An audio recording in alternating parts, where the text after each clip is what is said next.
tonight, C.B. Buckner to call the balls and strikes. Mike Everett at first, the crew chief Jerry Davis at second, and Brian Corman is down at third. Here's the reigning AL MVP, Dustin Pedroia. First American League second baseman to win the MVP award since Nellie Fox back in 1959.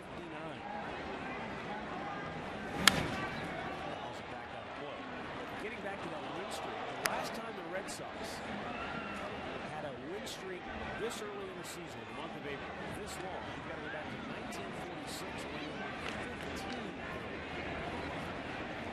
Well, you know, it's rare that you come out of the gate ever and 10 games in a row, double digits, especially in the month of April. You figure you're not firing on all cylinders. I do remember where you can see they're averaging 8 runs a ball game. And they can, we know that only 2 times 5 runs or less. They put the bullpen in there. Their bullpen is the best in the league right now. And they love to play in Fenway Park. Fouls off. I remember the Atlanta Braves won 13 starting off a season in 1982, something like that. I remember the 87 Milwaukee Brewers won 13. The Indians a few years ago got off to a 10 start. They went 10 in a row.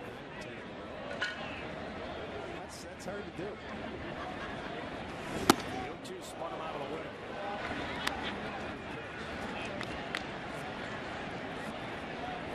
A ball, 2 strikes, the count off Pedroia.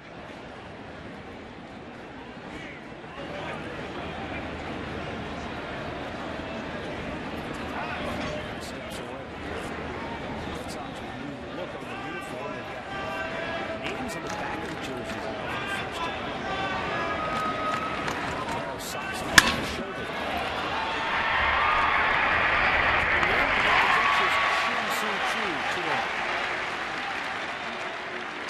Tonight's injury.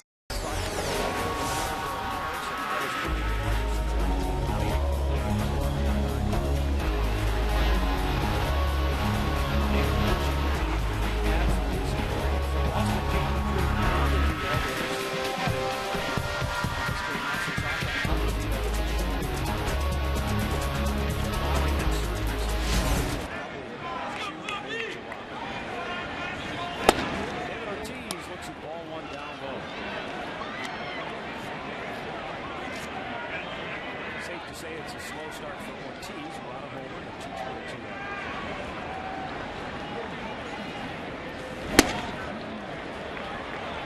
Missing inside with the pitch 2-0.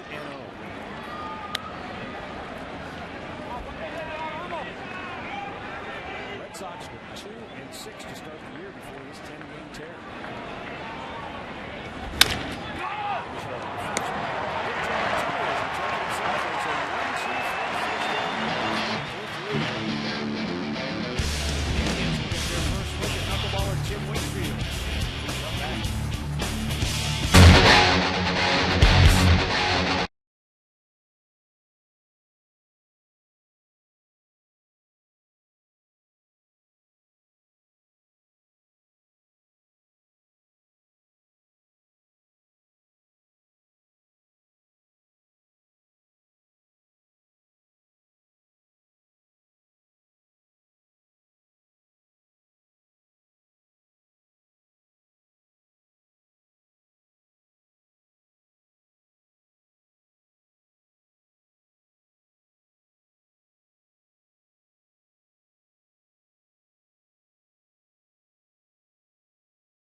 see sometimes 2-0 or 3-1. These guys knuckleballs, even though 95% he is.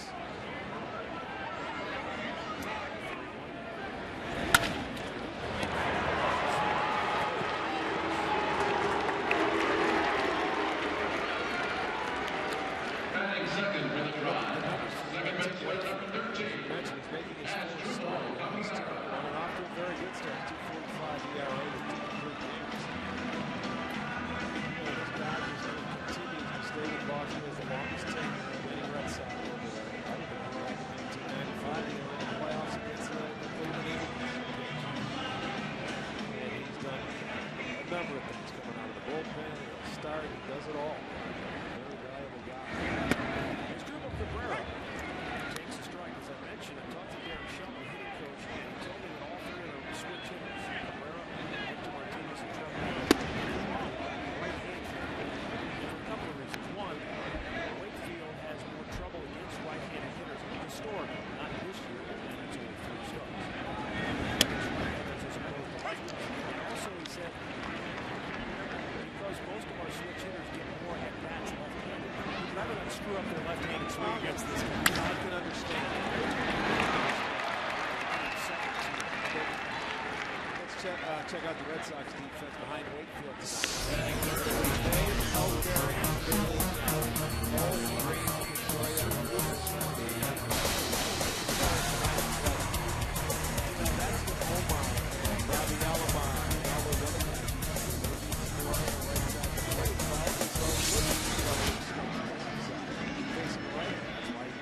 Chapter's out in the lineup. Again, he hasn't had a whole lot of success against Wakefield in his career. If you look at it, 9 strikeouts. So, I mean, they can really do some damage to swing. Firstly, now, Victor Martinez has one of the best career batting averages against Wakefield with at least 10 at-bats in their career. Only Aaron Rowan and Angel Baroa have had more success against Wakefield.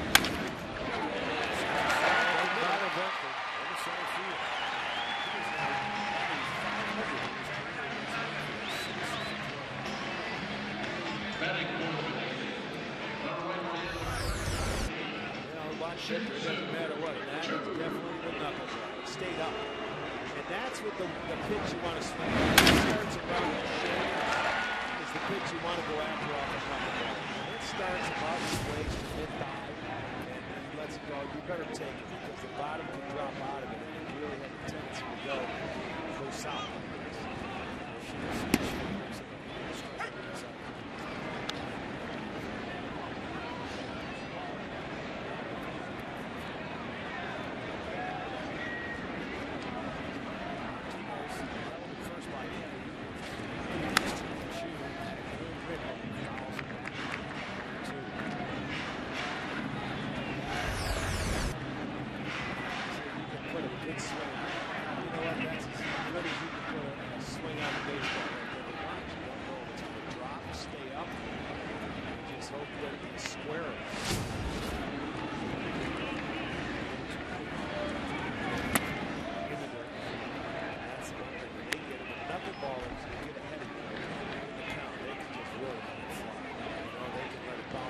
Sometimes the catchers don't know where it's going. It's a tough time to hold on to.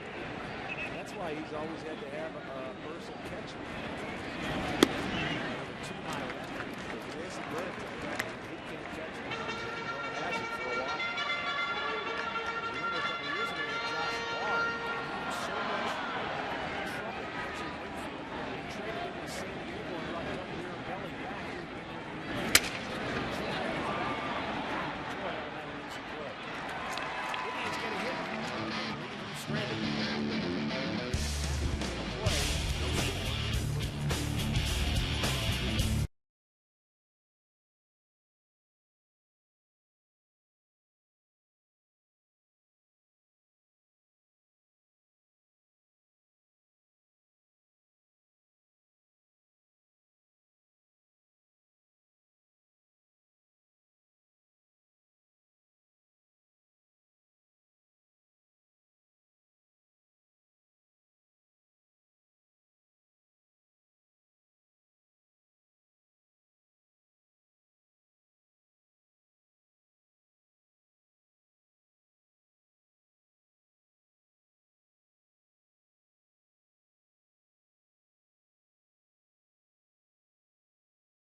airlines. Work hard, fly right.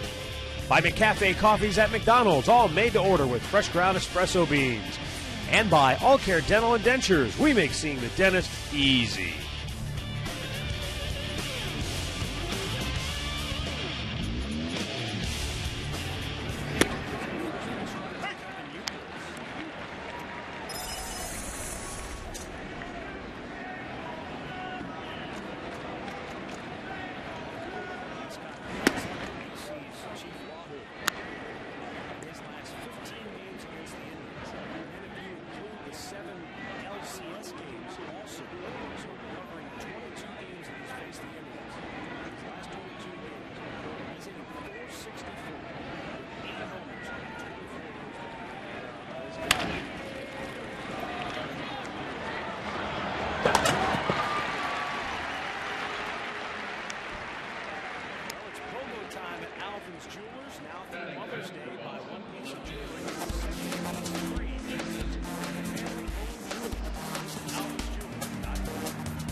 Suddenly took one step back right in front of the Batting sixth for Boston, number 25, third baseman, Mike Brown. Away for now. Watch it. He thinks he's got it. Now he keeps going.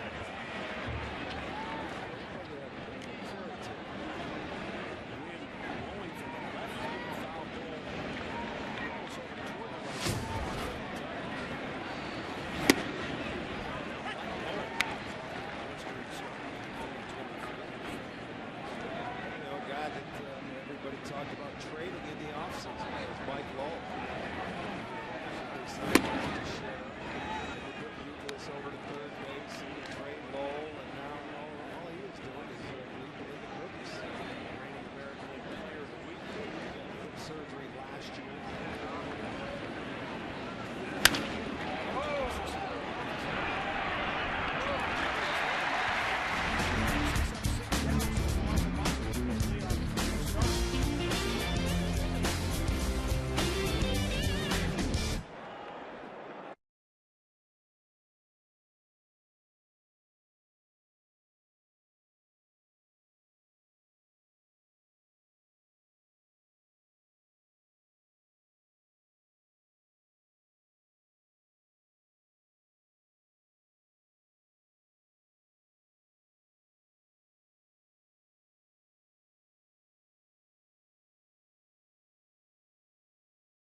for some hitters to go on a stride because the bigger you swing, by the time you get to that hitting area, the ball's going to be moving. So it's almost like you're playing pepper right now. Stays with that. 2-2 to count. Time to stride, swing and miss. It's the same.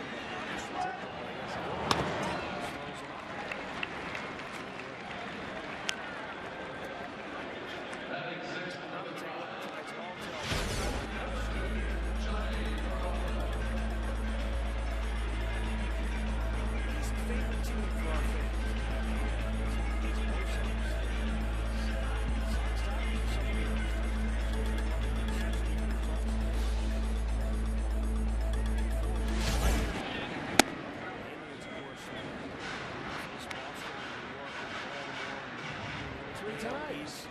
Go to Boston 3 times, they'd come to Cleveland 3 times. That is the fun part of it.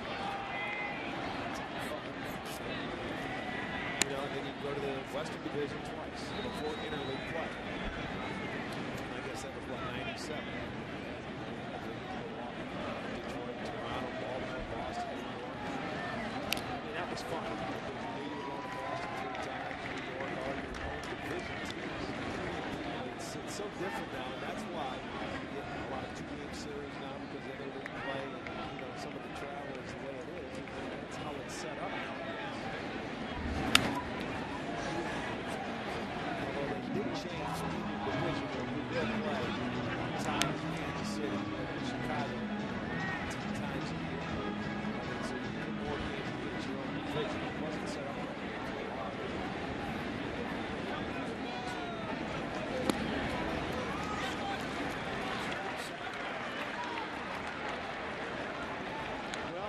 Teachers out there, if you're looking for a great field trip to your students, check out the weather prediction. It takes place May 13th. The White Sox will be in town watching against the Tampa Bay Rays. Both 12:05. Half-price tickets are available from the school groups and includes a pregame program and is up to KYC West. For more information, Mark DeRosa has faced Wakefield in the past, 1 for 4 with a double. Did you ever get a sense when you were playing from the fans who the fans dislike the most? Yeah, probably. I mean, here in Cleveland, it was that rivalry, you know, that they had from the 40s and 50s when, you know, it seemed like Cleveland finished second in New York very often. So I would say, yes, it was New York. That was Pete Franklin.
Champions Tour, and they're going to be here in Cleveland very soon. Canterbury, the Senior PGA Championship event he won last year, so there's no pressure coming back, right? No pressure at all. Played today out of Canterbury. Wonderful golf course that is. It should be a great show. We've got a tremendous lineup of golfers this year.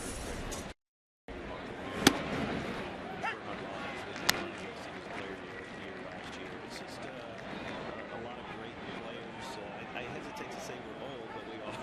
Well, I'll tell you, very, very competitive nowadays. As they keep getting younger, 50 years old, guys are jumping ship and coming to the Champions Tour. You're right.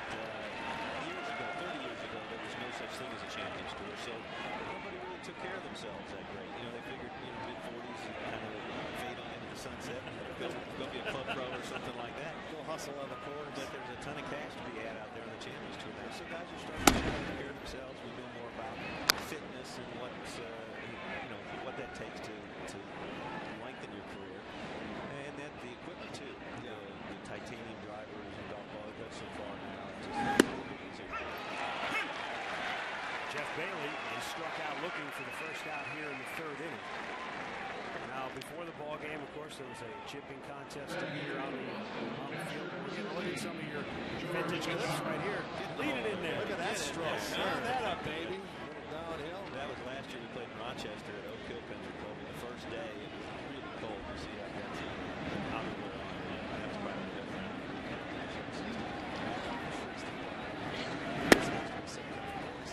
Really difficult. They had a lot of rough that year. As Canterbury is looking like they're going to have some rough. If you get some good weather here in the next 4 weeks, you'll see a good bit of rough there. Well, this is a little bit unusual. I'm sure you're aware that you grew up in the Midwest. We're not used to 90 degrees in April. This is awfully great here. I had sweaters, jackets. I was prepared, but what a beautiful night. What a great stadium. We certainly hope we're going to get some kind of we will not be there in Cincinnati. I'm sure we'll follow it. And what I remember most about the '96 Senior PGA Championship at Canterbury was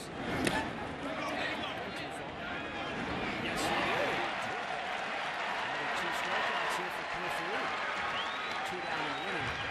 What I remember most about that event was and yet showmanship and how affable the guys were in dealing with the crowd and the galleries. Now, you guys are still out there to win, but it's almost a different level of competitiveness, isn't it? I think so. As the guys get older, certainly priorities change. Have families, some grandfathers out there. And it's just, you realize that we want to win in everything, but it's a game, and there's something else to be able to still be doing this. I'm 55. I mean, Halo was 63, still playing quite well. So just to be able to compete, can you imagine these guys being out there in their 50s and having a league No, play? I can't. No, we tried that in 1990. They weren't physical. You talked about that competitiveness, and I saw that competitive fire from Jay Haas because my partner, he nailed one pretty close to the flag before the game tonight, and you came up right after it.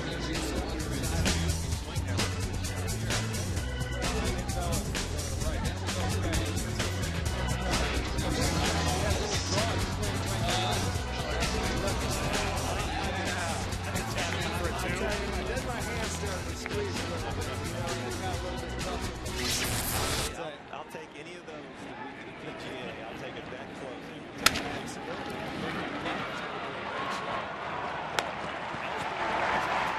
Jake, good luck.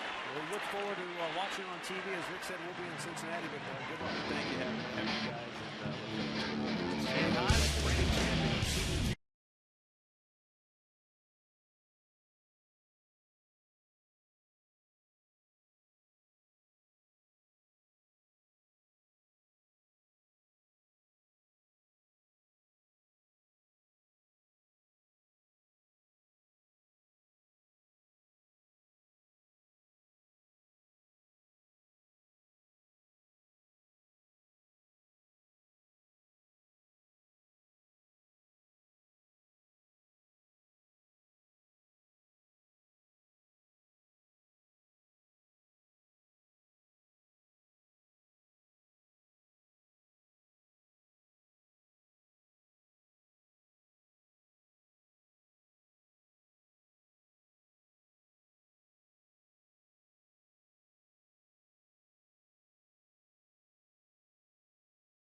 10:30 on STOHD.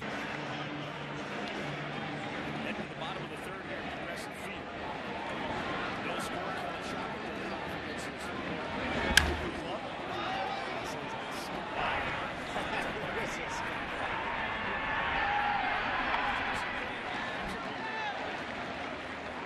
Well, tickets are now available for the all-you-can-eat season. It's a 32-hour unreserved ticket. Unlimited hot dogs, popcorn,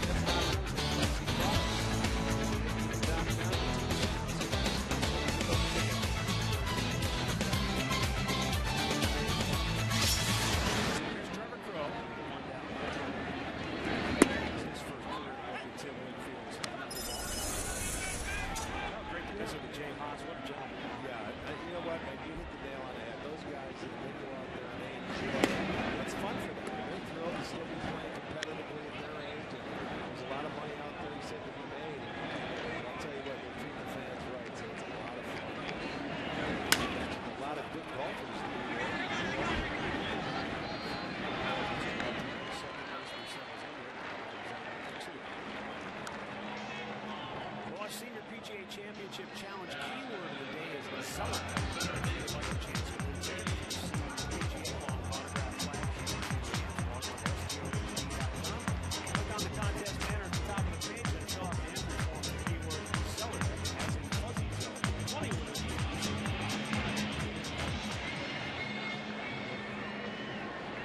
Ready Sizemore for one.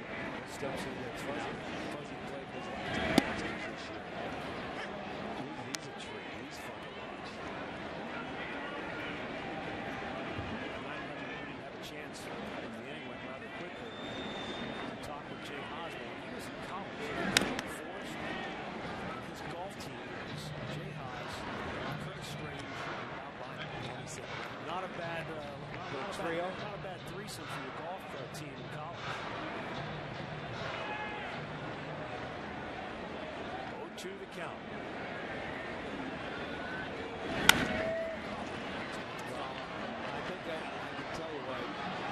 Off to such a good start this year. Just from watching the way this game, and he's throwing twice as many strikes as he has balls. He's going to be awfully tough to hit.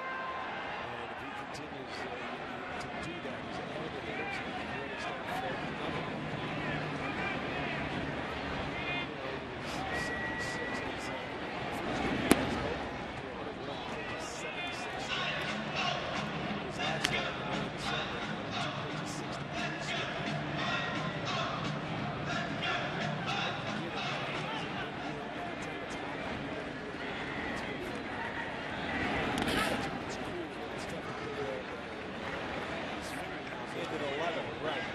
Also, his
in the air, deep right field. Chu back on the track, makes the grab.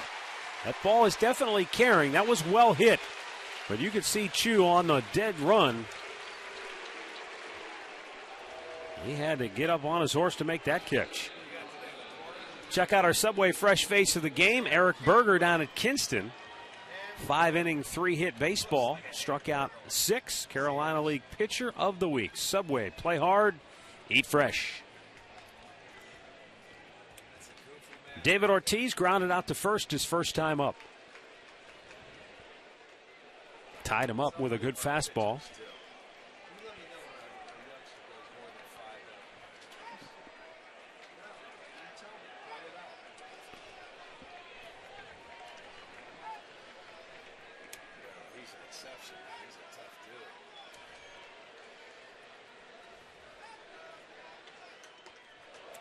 Knocked him back a little bit. 1-1 the count.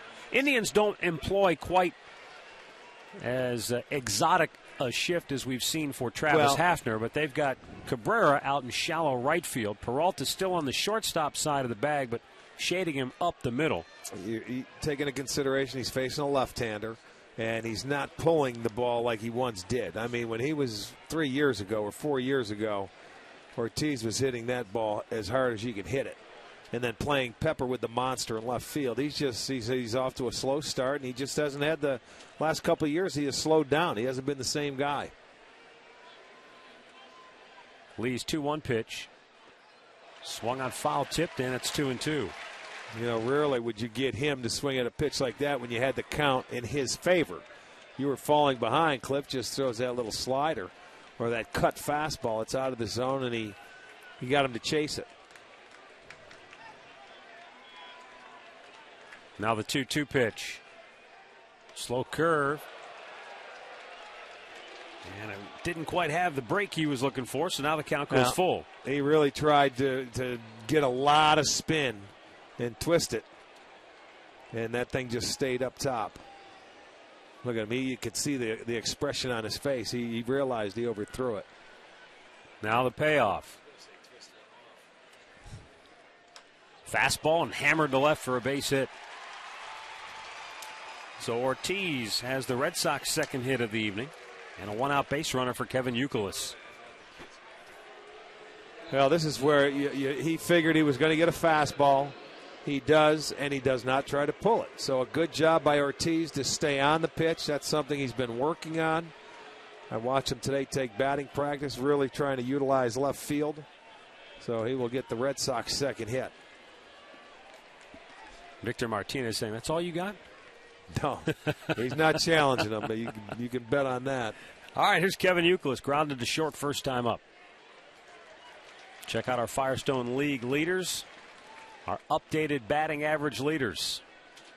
Kevin Youkilis off to a great start. He's the only guy hotter than Victor Martinez.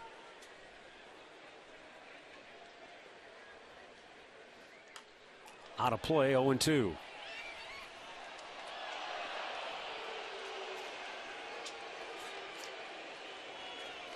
Youkilis, an 8th-round pick of the Red Sox in 2001 out of the University of Cincinnati.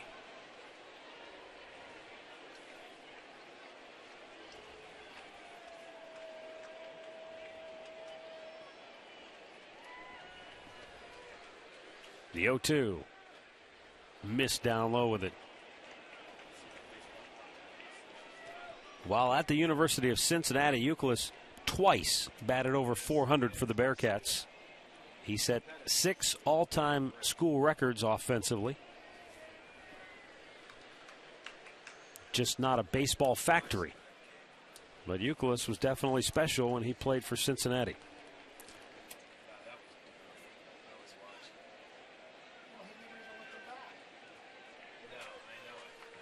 Now the 1-2.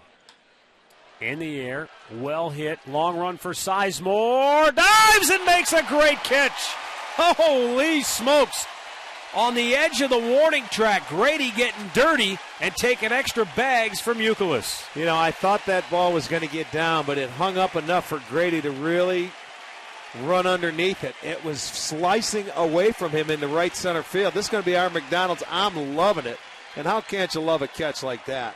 Taking extra base hits away from the league's leading hitter. Great play for Grady Sizemore. And look at Cliff Lee. You don't think he's pumped? Good job.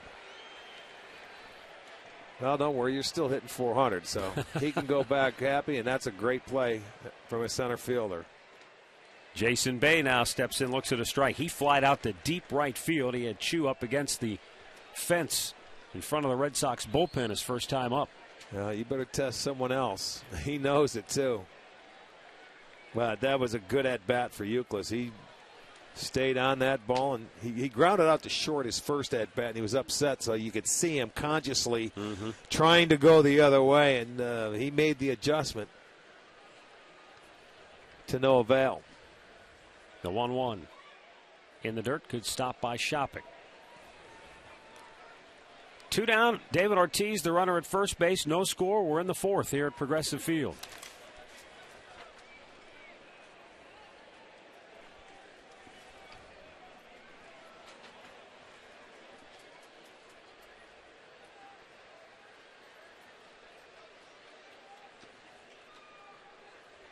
The 2-1, missed inside with it. Really trying to crowd Bay. You don't want him to extend the arms like he did in that first at bat. I know. He didn't. He just missed.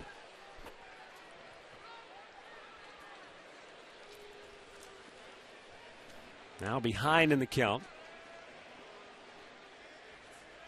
Fastball slugged up the middle. Ortiz will stop at second, and the Red Sox have 2 aboard with 2 out now.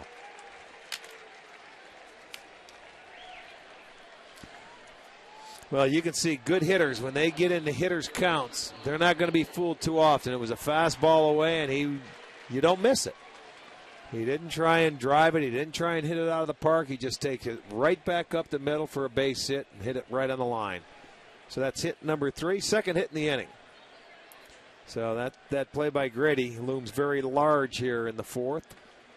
Now here's Mike Lowell, who lined out to left his first time up.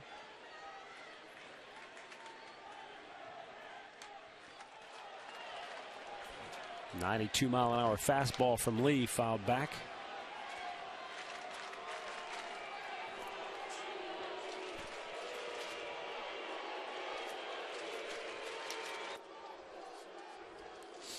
Well, Boston coming into today overall hitting .294 with runners in scoring position.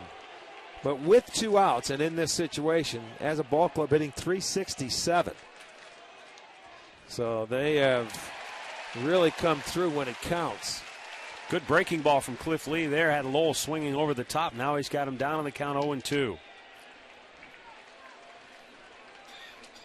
One of the reasons why Lowell, the reigning AL Player of the Week, he's been driving him in bunches here lately. 2 on, 2 out, 0-2 pitch.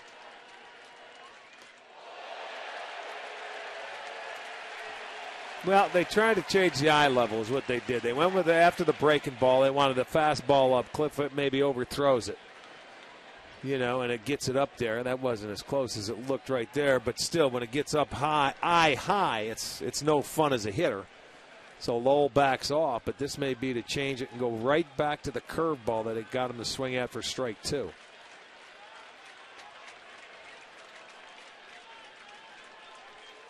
He sets and deals.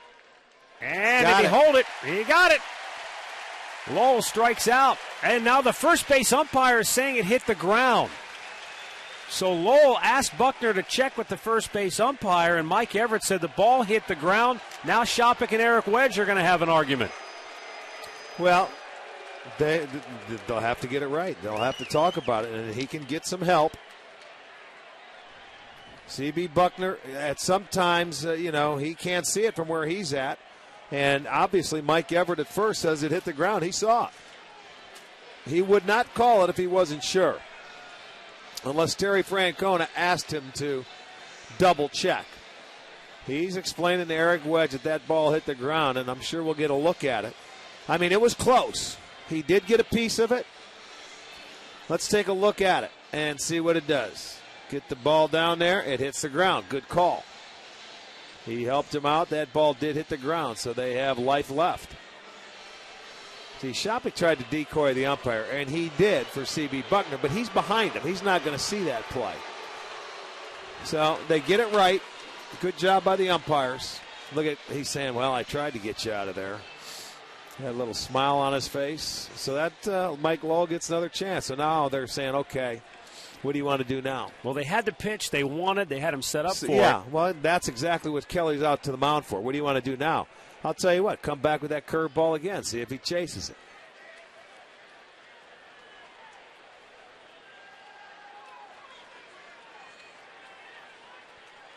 So still 2 on, still 2 out, and still the count 1-2.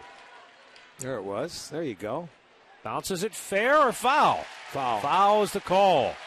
They waited forever to make the call. Wow. DeRosa's got a beef, and here comes Wedge again. Well, this is C.B. Buckner's call because it's his up until it gets to the bag, and it's Brian Gorman's after it gets to third base. Well, he never made the call until after DeRosa stepped on the bag. I think that's why DeRosa was upset. Well, DeRosa says it was fair. Now he's going to go to Brian Gorman. How about this? Back-to-back pitches. Well, you better try something else because the curveball's not working. One short hops and one goes foul. Tell you what, Eric Wedge has been upset with his team, and this has not gotten him in a very good mood early here tonight, and I don't think he's long for this game. He's going to get his money's worth right here. This is a manager whose fuse has been lit, and he has been run. That's okay. Eric Wedge is telling him he feels like that's twice he's been robbed here in the inning.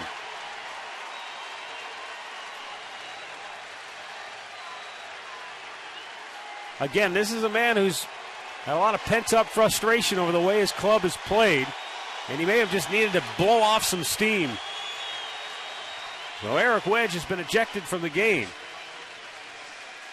Let's get one more look at this foul ball. Well, we're not going to be able to tell from that angle. That's from behind it. It was close. You know, right now that's got to be the third base umpire's call. That's what Eric Wedge was saying. You know why? Because even though bag. DeRosa was there, now if he was blocked, he may ask for help, but that's his call. The ball's past third base. That's what Eric Wedge was saying to Brian Gorman. That's your call. And I think that's why C.B. Buckner didn't say anything, because it's not his call. There you go. Got him looking. After all of that, Cliff Lee gets out of the inning. Should have left it a strikeout to begin with. Eric Wedge has been tossed. The crowd's pumped up. We still have no score.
That's outside. 2 balls and no strikes.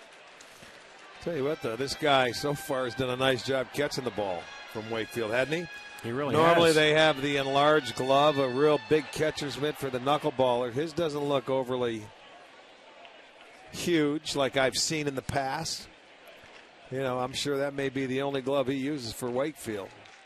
Look at that ball dance. And I guess the key to catching the knuckleball is you let it get to you. You don't go out and try and catch it like a fastball. Watch how this one dances right at the last minute. And you move that hit glove. him. I know it. Ball actually missed it. Did you see how it dances? It's truly amazing. Yeah, they'll probably go send him now with no, it's a 2-1 count. When you usually 2 strikes when he tries to throw the good one. You know, Kataris is an interesting story in that growing up in Canada, he didn't have baseball at his high school. He didn't start playing baseball until he was 15. And yet here he is in the big leagues. Runner goes. Pitch outside. He had no chance to throw him out. That's okay. I mean, that's why you want to run on a knuckleballer right there. Chew had a good jump, and it's tough enough to catch it, let alone catch it and throw it. 4th steal for Chew. He leads the team now. So, you know, Wakefield's about 1-5 on that pitch to home plate by the time the catcher gets it. He almost drilled Wakefield in the head. Sure did. Talk about low bridge. Well, and he was down on one knee. So Chew gets his 4th stolen base. Let's see if they can take advantage of it here. It's going to take a 2-out base hit. Well, Garco's got a good count here, 3-1. Yeah, and he will get the knuckleball. Way outside again, ball 4. So 2 on, 2 out. And First Johnny walk. Peralta to the plate.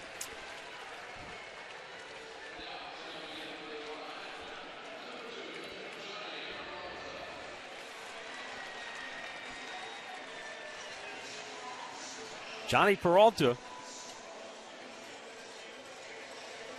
snapped that lengthy offer yesterday, but just 1 for his last 24. Now, this is not the guy that you want to try and come out of it on.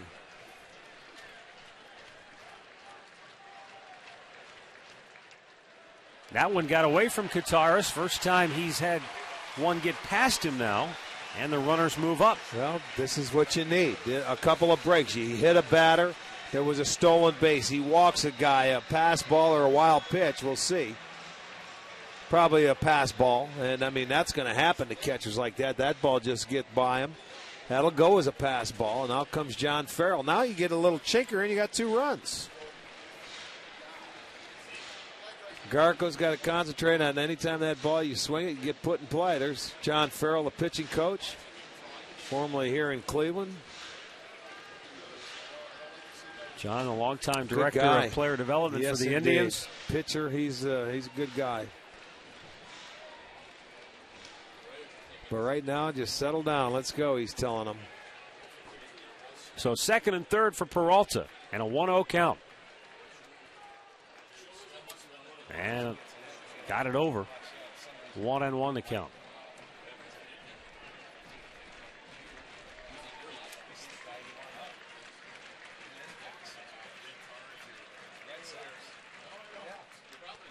High pop, right field. Bailey is back, still drifting back, middle of the track, makes the catch. And the inning is over. Indians strand a pair through 4, no score.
What a beautiful night here in downtown Cleveland.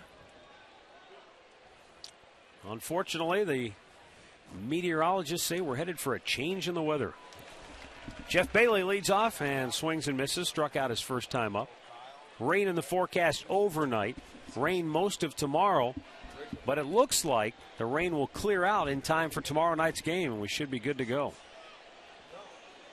There's the 0-1 out of Bailey, up high with it.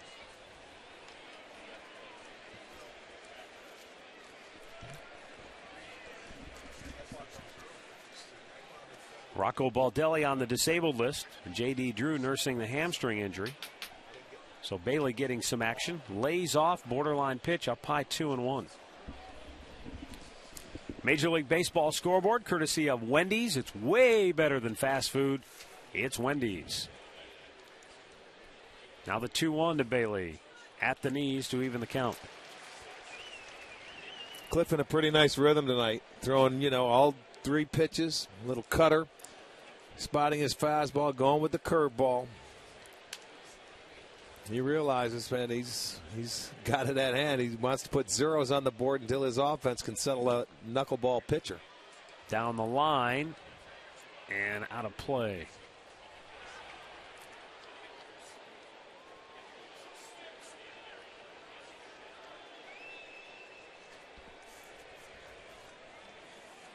The Red Sox this year have outscored the opposition in the first 5 innings by 7 runs. But from inning 6 on, they've outscored them by 23. So they have been a team that has made hay late in games. Well, I'm going to tell you why they've outscored them by 23 is because of their bullpen's a real good reason. Oh. Little miscommunication there. It looked like Crow was expecting Sizemore maybe to come make the play. It looked like Trevor would have been able to make the catch easily, but he yielded to the center fielder. Either one of them. You remember they both come sliding in here, was it yesterday? Yeah. And then all of a sudden Grady sort of gave up, and normally it's a center fielder. That's just from lack of playing time next to each other. Crow, aggressive. Normally Grady should go after that ball because he's the captain of the outfield, and that's what both those guys have to realize. Hey, Grady, you catch anything you can get to. I think both of them could have caught. But Trevor Crow was, he broke like he should, trying to catch it. Now here is George Kataris. Well, let's just hope it doesn't come back to, to haunt him, because that's a ball I think either one of them could have caught. Kataris, I mentioned, grew up in Canada. Both of his parents were born in Greece. Thus, he played in 2004 for the Greek baseball team in the Olympics that, of course, were held in Athens.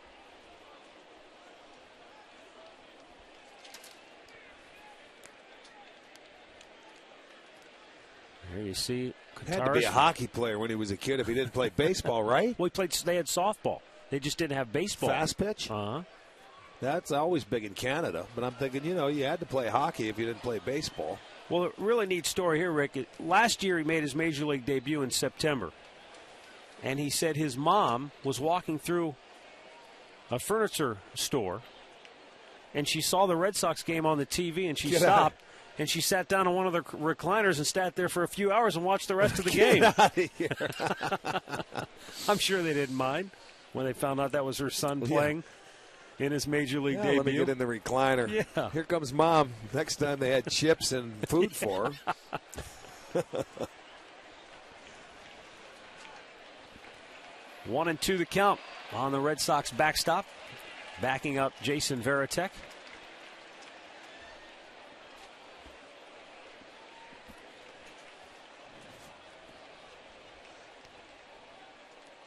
Cliff has had 4 ground ball outs tonight. And a swing and a miss. He gets Kataris for the second time tonight via the strikeout. That's 4 punch-outs for Lee. Well, every Wednesday home game will feature a local charity, and ticket sales will raise funds. And for every ticket sold, $1 will be donated to the charity. So on Wednesday, we want you to fill the house for the Salvation Army of Greater Cleveland. That'll be Wednesday, wrapping up this homestand. And if you would like more information, visit Indians.com, fill the house. Last Wednesday, what did we raise? Over $25,000. So it's really going to be fun on Wednesdays here at the Ball Yard. Bouncer to third, hit DeRosa in the shoulder. And an error charged to DeRosa, so 2 on with 1 out. Well, here again now, there's a ball. It took a hard hop on Mark DeRosa. I mean, third base. Watch this ball in between, and you're getting that top spin. Do you see how the spin really took off and jumped a little higher, I think, than DeRosa thought? Not much you could do there. That's self-protection. But they have 2 runners on base now on plays that, Cliff Lee could be out of the inning. So he's going to have to work a little extra harder in this inning. Now he's got to deal with the top of the order. Jacoby Ellsbury 0 for 2 tonight. He's grounded out twice. How about what this guy did yesterday? Did you see it in the Stole game? home. Stole home. I mean, a straight steal of home. It was just flat out beautiful. Bases were loaded. Andy Pettit was going out of the windup, and Ellsbury he got such a good lead, he just took off. It was, that to me is one of the most exciting plays in all of baseball. You can talk about anything you want. But this kid had Andy Pettit ready, tripped. Yeah. And he made it easy. You can see Posada with the left-handed hitter, the catcher sees you coming. So, he could go out there and get it. It was just, beautiful. And it was a 2-1 game at the time. He steals home, makes it a 3-1 ball game. And, that pumped up the whole Fenway Park crowd. They ended up going on to win easily. But that's, I remember the last people, I remember Omar doing it, but Grady did it in Toronto, if you remember, with Hafner hitting. Grady did it with Travis Hafner at the plate. Yeah, I remember that. That to me you just don't see that much anymore in the game of baseball, but he had it done perfectly. And with Pettit not even looking, not paying attention, you can do that.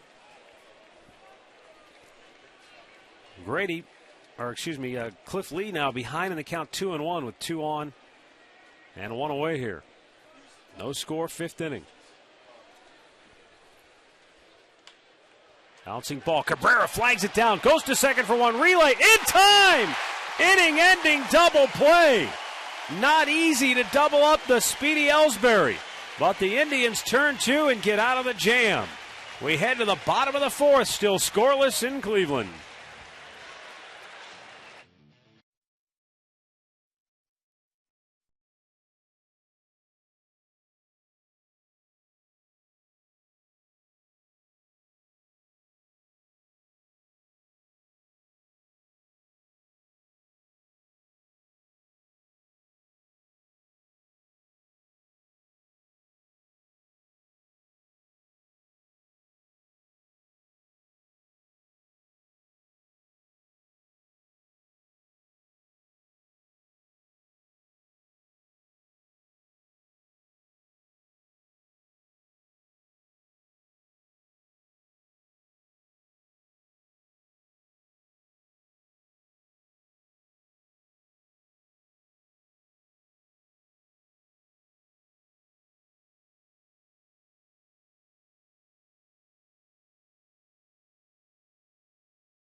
Well, I tip my cap to Cliff Lee battling his way through that inning after the defense let a couple guys on. Then his defense picked him up after he made a good pitch.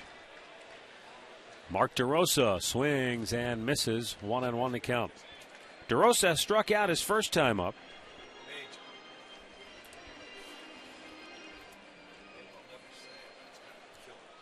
0 for his last 10.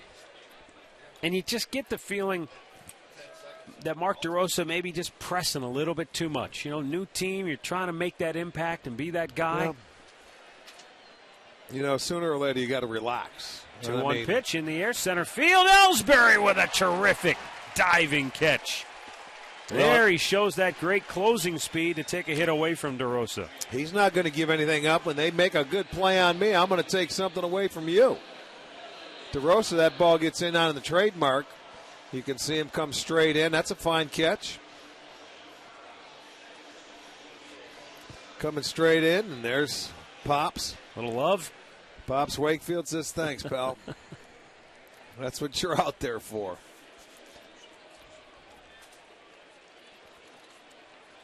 Kelly Shopik now. He's the only guy, to my knowledge, that has swung at the first pitch. And that time he takes it, but the only guy to this point that has gone after him. Remember, he hit that sky-high pop-up. Well, that one got Katara square just below the face mask, right on the chest protector. That probably didn't feel real good.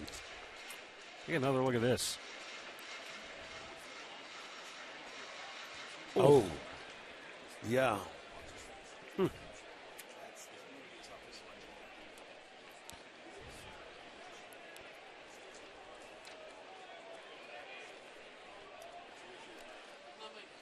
Down low.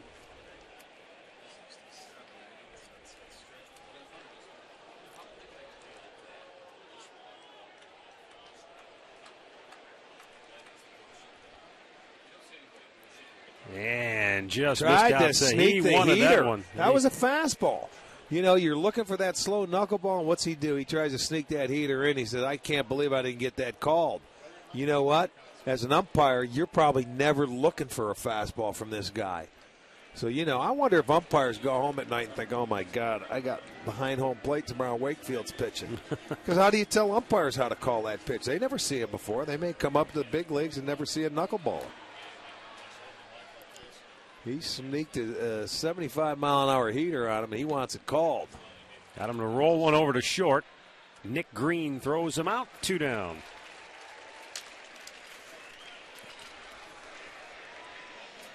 So 2 away for Trevor Crow, who popped one up to the second baseman his first time to the plate tonight.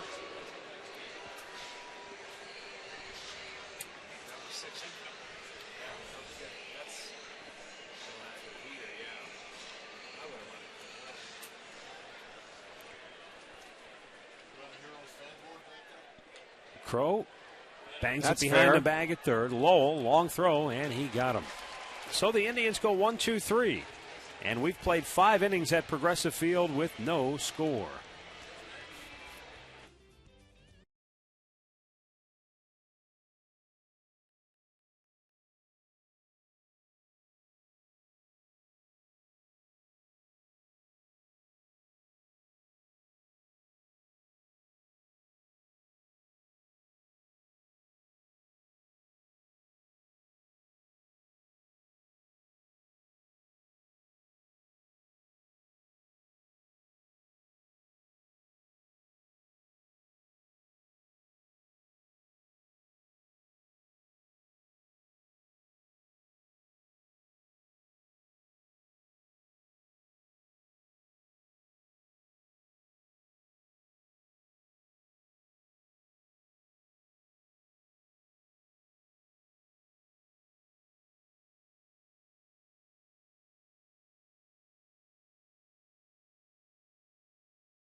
Back here at Progressive Field, a day like today, you could have done just about anything. You could have been on a boat, could have done a little yard work. It was just like, a summer day. It's been gorgeous here. Were you in the swimming pool today?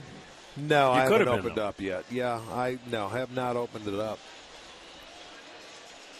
I just believe this is a false sense of summer. I mean, it's gorgeous. Don't get me wrong.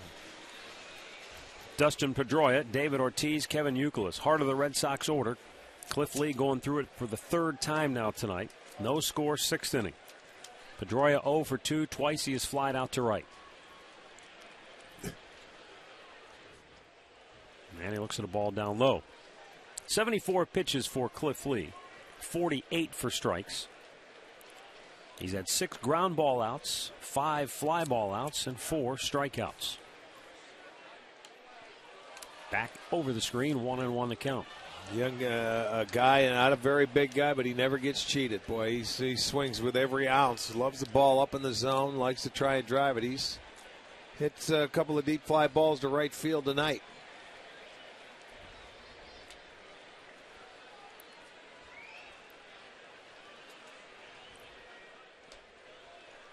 And Pedroia is no overnight success. I mean, he's a guy who has always been a good player. We talked about it when we were in Texas. Yes. I mean, this guy moved Ian Kinsler out of a starting job in college. At Arizona State. That's right. They had them both.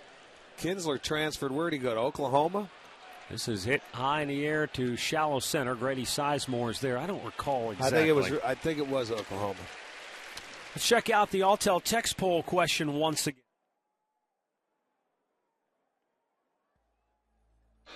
There we go. Who is your least favorite team in the AL? Red Sox, Yankees, White Sox, Tigers, or perhaps somebody else? Text your answer to 31962. We'll have the results later in the game. Here is David Ortiz, 1 for 2 tonight. He took a fastball and slapped it to left his last time up. Looks at a breaking ball for strike 1.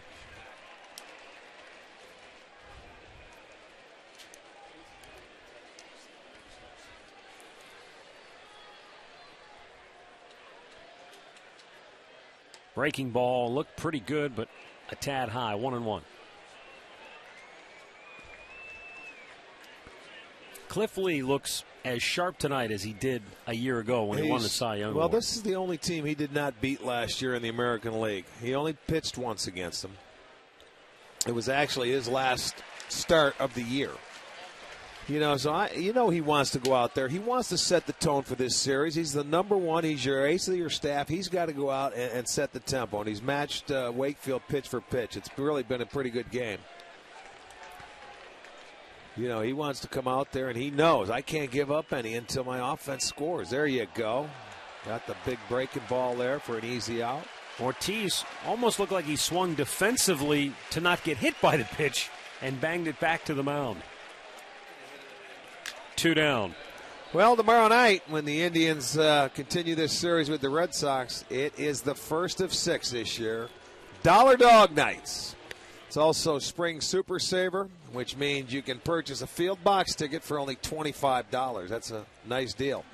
So get a Super Saver, a nice box seat. Come out there with about another 10, and you can have a lot of hot dogs. Kevin Youkilis takes a strike. One more look at that pitch to Ortiz. Watch this. Curveball. Well, what he did, he wanted to stop his swing, and he couldn't do it. It was too late. And that's more embarrassing than anything. 1 ball, 1 strike to count on Youkilis. It's like him having to hit the knuckleball there. That was Cliff's knuckleball.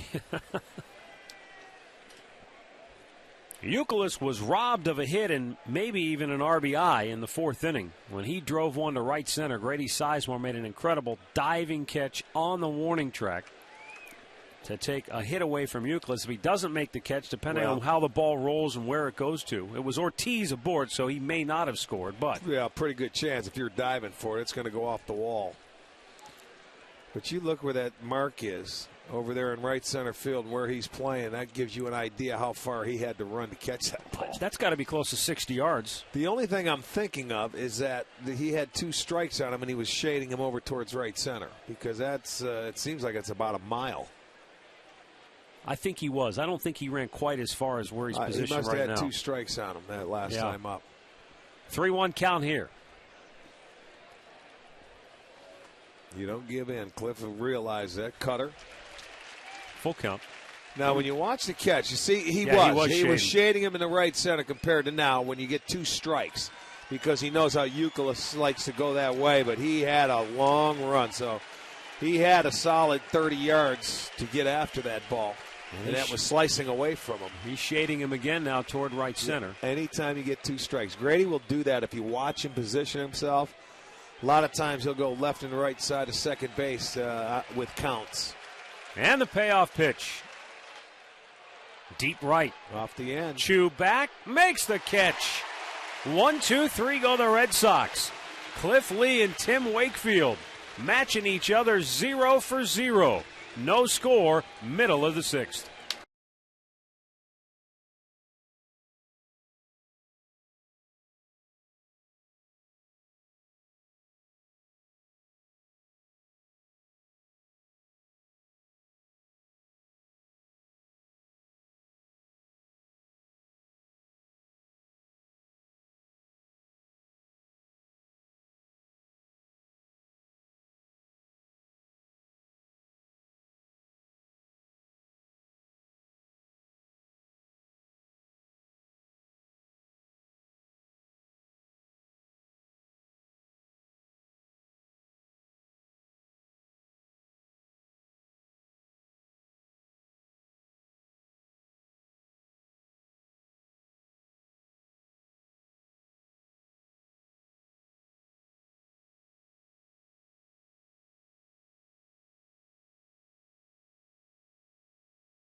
Bottom of the 6th here at Progressive Field.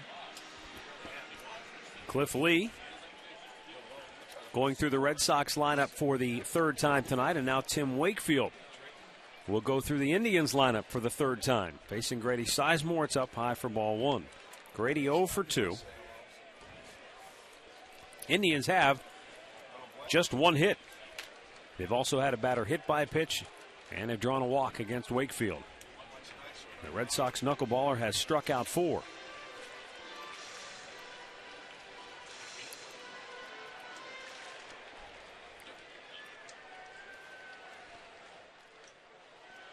Three balls, no strikes.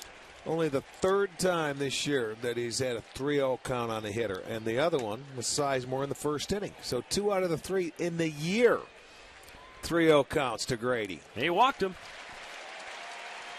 He's had 2 walks so far tonight. Indians get the leadoff man aboard for the first time. We go back to the STO studios for a Ford Sports Update.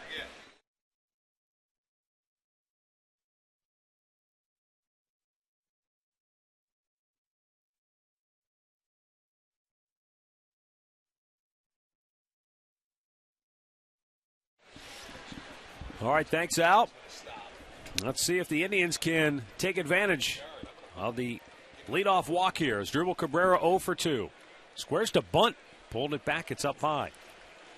If hitting a knuckleball is hard, what is trying to bunt a knuckleball like? Well, I don't know. I don't know which way it's going. You going here or you going there? You got to take a guess. I'd rather have Grady just try to steal the base. He squares again. And it looked like Buckner flinched. It's ball 2. Well, and I guess it's the same way up there trying to bunt it like a catcher would try and catch it. The longer you wait, the better. And you just sort of like catch it with your bat. Just hopefully it's going to be out in front of home plate.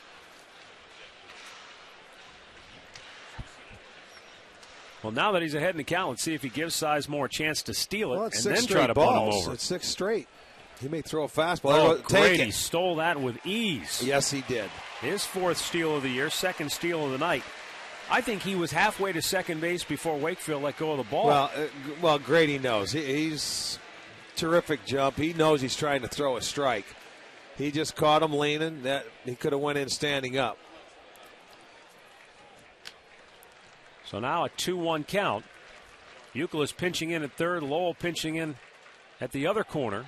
And it's going to roll foul. Yeah, that's a good try. Maybe a little too fine, but it's all right. He's still got another chance. He's still got another strike.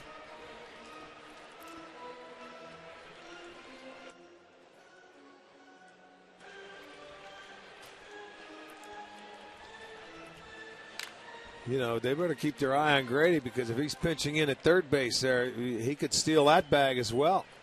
Even with 2 strikes, Lowell is still in on the grass at third. Yeah, there's no way he's going to bunt here. Almost hit him. Spun out of the way.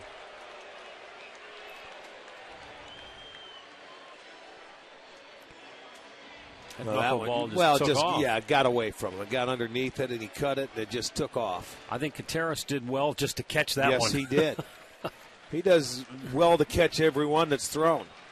And the payoff pitch. That's going to get it done. Oh. You know, that's a tough read at second base. You know, you're in scoring position, and you don't want to make your first out at third base. So Grady says it's hard to tell how hard it's hit right back for the pitcher. Watch him. If he could have picked it up. See, he wanted to go to third, but by the time he realizes that it's not that hard, he's got to stay put. I don't think he would have made it. I mean, Wakefield got to it pretty quickly. But Wakefield was only thinking one way, first base. He didn't even look him back. That's just a tough read. 1 out now for Victor Martinez. 1 out of 2. He singled his first time up. He has the Indians' only hit. But, boy, you can see the job that their middle infielders do, keeping that runner at second base or close to second. When Cabrera was up, it was the shortstop. It was Green that was pinching. Now it's Pedroia with Victor up, thinking that he's going to pull the ball. Well, also because if you're Sizemore, you're thinking about maybe could you steal third here? Well, of course he is, but that's why the middle infielders are the guys that stop you from stealing third base. They keep you close. And the key to stealing third base is getting your walking lead, and the farther they get away from the base, the bigger lead you get and the less distance you have to travel. You can see how close Pedroia is. They are doing a good job. A timing play right there. Well, you get your head down, and what happens, see, Wakefield, boom, Grady took his eye off the pitcher for 1 second. And they tried to sneak in and get him. Inside again, 2 balls and a strike. No score, last of the 6th.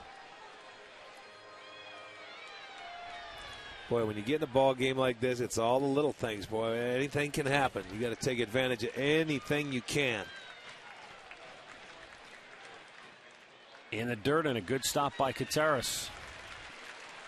So 3 balls and a strike for Victor Martinez,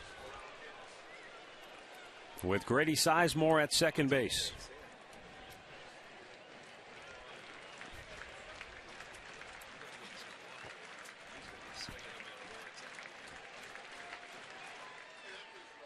And a strike called. Victor's not happy about it.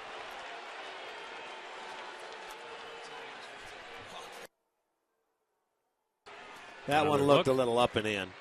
That, to me, that's a tough strike. But you regroup. Victor walked out. He let him know that he didn't think it was a strike, and you zone back in. Payoff pitch. Softly hit to short. Boy, it looked like Wakefield had that ball on a yo-yo string. Well, it looked like Victor hit it about the same that Wakefield threw it. Yep. I mean, it's almost like the swing was from underwater. Look at, there it goes. You just have to wait back on it, and you just hit it soft. That pitch barely registered on the radar gun. 60 miles an hour, 6-0. That was the real slow one, huh? Okay. Well, there's 2 outs. And Shin-Soo Choo steps in. walked his last time up. I beg your pardon, he was hit by a pitch his last time up. It was Garco who followed him that drew the walk.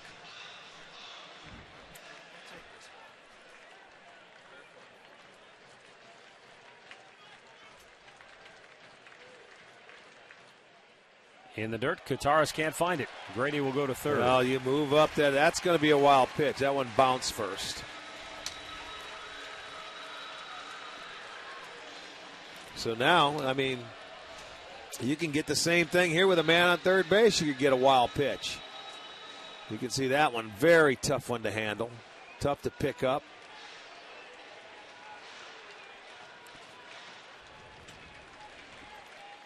So Sizemore now at third with 2 down, the 2-0.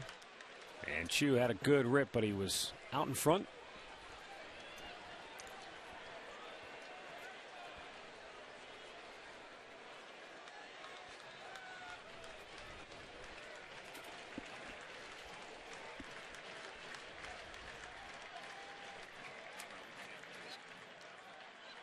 Second time tonight, the Indians have had a runner at third base, both times with 2 outs. Johnny Peralta flied out to deep right field in the 4th inning to end that threat. Now Chu trying to take advantage here in the 6th. Ball 4. Second walk in the inning. Third in the ball game. And Ryan Garco coming up. Well, if you're a salesperson that loves the Tribe, you can earn game tickets, autographed items, and much more by joining the volunteer sales force of the Cleveland Indians, called the Heavy Hitters. Call 216-420-HITS for full details. Red Sox bullpen getting busy. Thus the visit from John Farrell to try to stall for a little time to allow them time to get situated. But for right now, it's Wakefield versus Ryan Garco. Well, he's thrown 21 pitches this inning, 14 of them for balls. So that, as I said, he can go and cruise, and then all of a sudden, he can lose it. He's at 96 pitches on the night. Now, the pitch count for a knuckleballer not nearly as concerning as a traditional pitcher. But the fact that he's starting to lose control. But people don't think that just because you throw a knuckleball, your arm doesn't hurt. Ellsbury on the run. He makes the catch. And he saves the day for the Red Sox here. And we remain tied. No score through 6.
Not the mosquitoes. Not the mosquitoes. You got to rain on my parade. Well, I saw some bees and everything out today. Jason Bay fooled by that pitch, 0-1. Rain on your parade. What are you, in a glass bubble? Oh, yeah, well, it was a little warm for my taste today. You know what I'm saying? 1-1 the count on Bay, who singled his last time up. Did you turn your air conditioning on yet? No. Got to take advantage of this beautiful weather. It's not sweltering. It's not humid. Perfect. I have no idea what was wrong with that one. Looked good. A tad inside, perhaps. Well, it's a little cutter, and as a right-hander, you don't want to swing at that pitch because that one's going to saw you off. Back out of play, 2-2.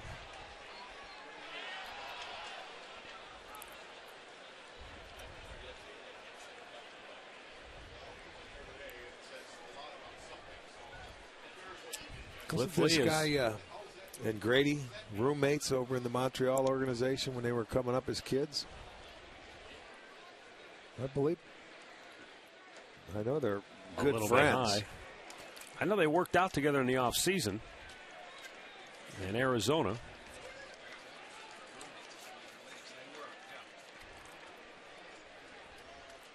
The payoff pitch up the middle, a base hit for Bay, his second hit tonight. Well, and both of his coming right back up the middle. He's got a nice short stroke. And that'll bring up Mike Lowell, who is 0 for 2 tonight. Don't forget, tomorrow, Mega Millions jackpot, $181 million. All up for grabs. Stop by your local retailer and get your ticket.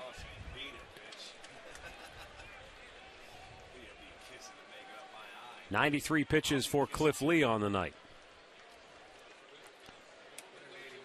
And he just missed outside with that pitch.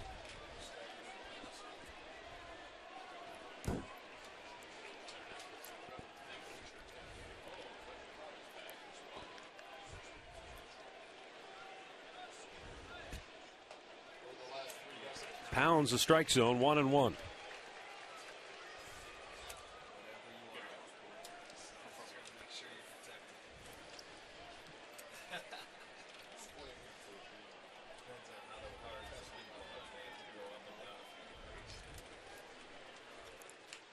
Double play ball to second. Cabrera gets one there. Peralta's relay in plenty of time. Victor came off the bag to apply the tag. Yeah, the second double play turn, Matt, and this is one thing that Cliff Lee did very well last year as the year went on in that season that he had. He learned to get the ground ball when he had to get it. Back in the third inning, he got the strikeout to start the inning. Our Direct Energy bringing the gas sequence against Jeff Bailey. You see a fastball, it starts him off away, runs one inside, one up a little high, and then he's going to come back and drop the hook in there for strike three. Direct Energy offers simple solutions for your natural gas supply needs. Gets ahead of Bailey with a strike. But Cliff was over 25 double plays last year that he induced hitters to, and he's normally a fly ball pitcher. Well, they've got a couple of double plays turned now. So for the Indians, they have turned 26 this year. You know, and Laffey's getting them done. Carmona, you know, is going to start getting on track. 99th pitch of the night right here for Cliff Lee. He's got Bailey down on the count 0-2. Struck him out. 5 punch-outs for Cliff Lee. Scoreless, middle of the 7th. Stretch time. Indians coming to bat. It'll be Peralta, DeRosa, and Shopik.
They've had activity in their bullpen, so you figure Wakefield's on a short leash. No score.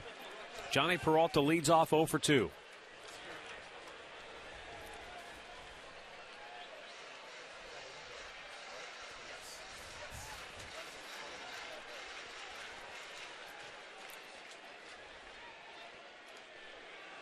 Taps it foul, 1-1 to count.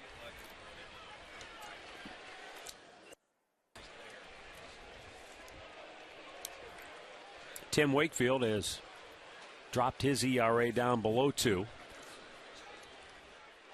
And Johnny fouls it over the head of Joel Skinner. I'll tell you what, he's only given up the one hit. The loudest ball, other than that, was Garco with 2 outs, and they had a couple of runners on that was run down by Ellsbury. He's pitched to Danny and Cliff Lee. This has been a great matchup.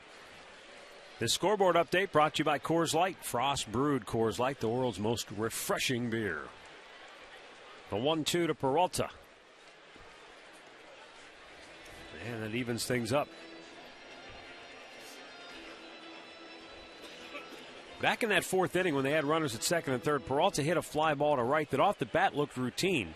And then Bailey ended up in the middle of the warning track. And he strikes him out for the 2nd time tonight. 1 down.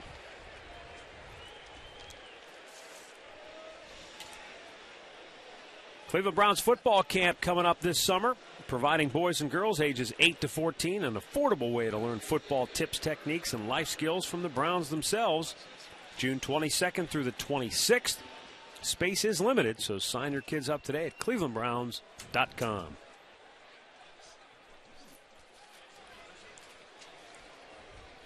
Indians' only hit today came after there were 2 out. They got the leadoff man aboard in the 6th inning on the walk, but weren't able to take advantage.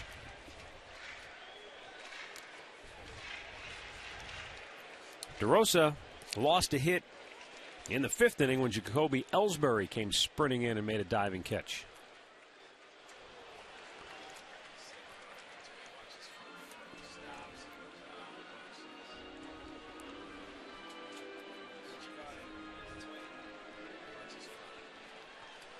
And now the 1-2 to DeRosa, in tight. Boston trying to run their winning streak to 11 in a row. They started the night a game and back at Toronto in the East. Indians trying to equal their season-high win streak at 2 in a row with a victory. They started the night 3.5 off the pace in the Central. Outside, a walk. A 1-out free pass for Mark DeRosa. 4th walk in the ballgame now for Wakefield. And 3 of the 4 have come now in the last 2 innings. Well, last inning he had trouble finding that strike zone, but you know, DeRosa, a guy that doesn't run, so you don't expect him to try and steal a base here. Kelly Shopping, a guy, you're at the bottom part of that lineup. Boy, it's getting late. You'd like to get on the board. This is the 2nd straight game. If you remember, Lee pitched on. There you go. Kataris can't find it, and DeRosa goes down to 2nd. That's 2nd pass ball of the night. That looked like it got past Kataris, and it may have hit C.B. Buckner and redirected, and that's why the catcher couldn't find it. Let's take another look. Look at that thing. It doesn't move, man. Yeah, that got him in the arm. It hit him in the arm and the leg, so that's another pass ball. So there's a break for the Indians. This is the 2nd game on the homestand. Cliff Lee has pitched. Last game he pitched, they were shut out by, Kansas City, remember? Well, they haven't scored for him here, so it's been, 15 innings that they have not scored when Cliff's been on the mound. 0-1 the count on Shopping. Popped him up. Pedroia backing up, and the second baseman will put it away. 2 down. Let's go back to the STO studios for another Ford Sports Update.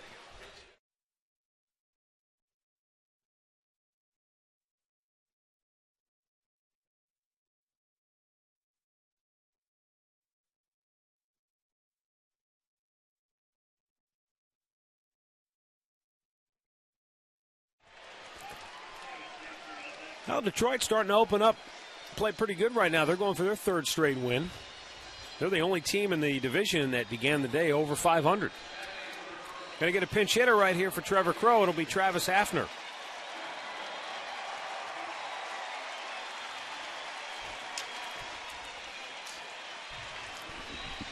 Travis Hafner batting .293, 4 homers, 8 runs batted in, and 1 for 1 as a pinch hitter.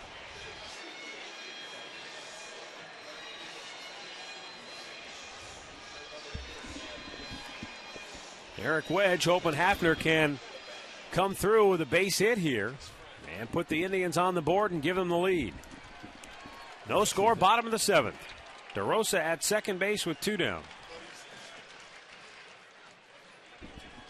And in there for a called strike. 0 for 9 with a couple of punch-outs for Hafner. He's also walked twice.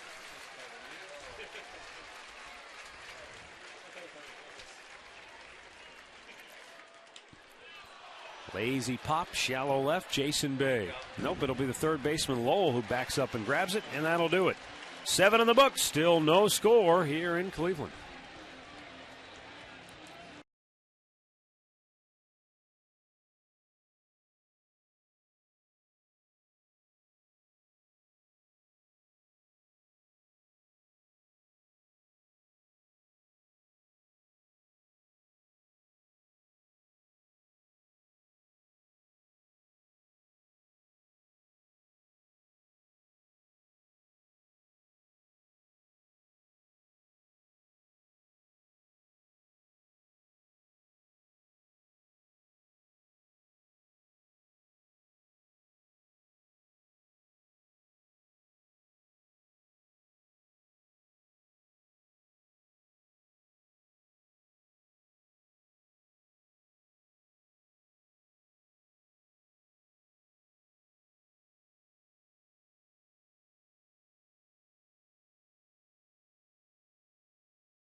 His Gold Glove before the ball game, but also his Silver Slugger Award. So Grady taking in some hardware today. Ben Francisco coming in the game now. Fouled back over the screen by Kataris. George Kataris 0 for 2, couple of strikeouts tonight.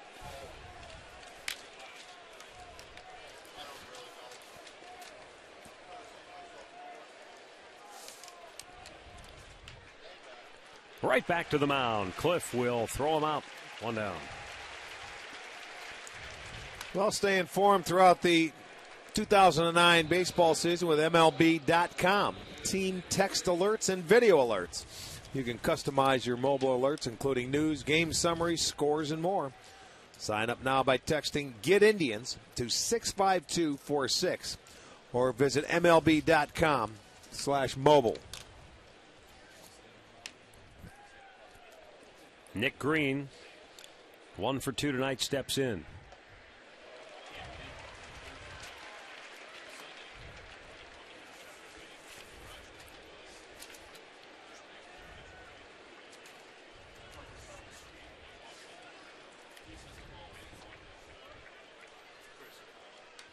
Nick Green's a guy who started his career with the Braves.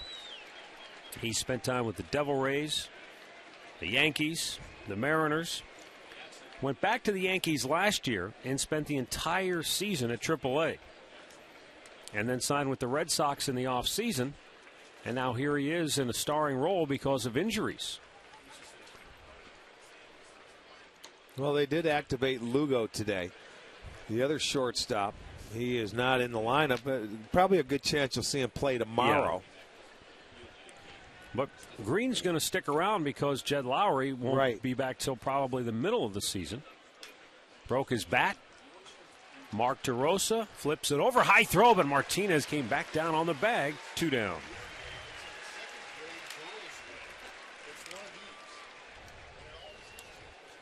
Find out how Matt Laporta, Michael Brantley, and all the Tribe's top prospects are doing on Minor League Magazine. Ross Atkins, player development director for the Indians, will bring you updates from Columbus, Akron, and Lake County tomorrow night at 6 on Minor League Magazine.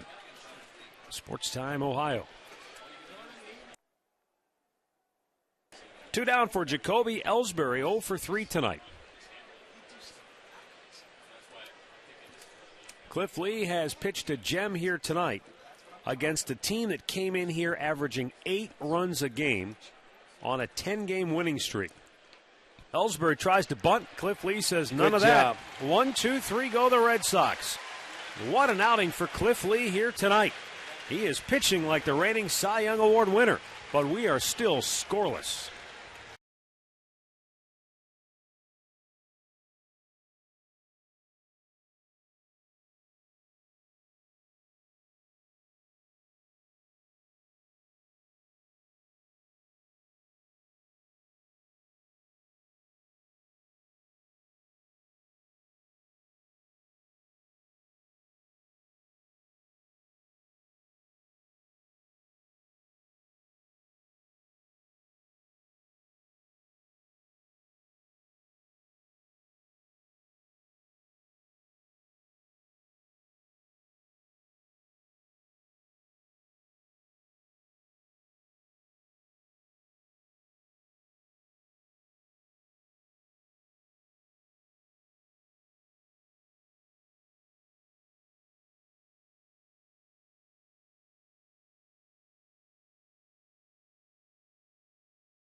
Red Sox bullpen, best in the business, statistically anyway, takes over.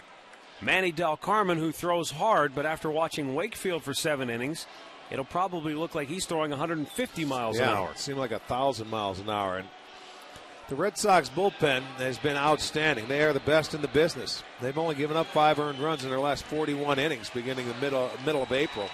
That's a 1.10 ERA, and Del Carmen hasn't given up an earned run. So the Indians' offense will have their work cut out for them. But, you know, it's nice to get that knuckleball out of there. They only have 1 hit. That was a first-inning single by Victor Martinez. Other than that, the base runners have been on via the walk, and 1 guy got hit. Chu got hit back in the 4th. 186th career appearance for Manny Del Carmen. Massachusetts native, and Sizemore fouls it back. Tim Wakefield, by the way, started tonight with a 2.45 ERA, 7 scoreless innings, drops him down to 186. But he'll have a no decision tonight, regardless of the outcome.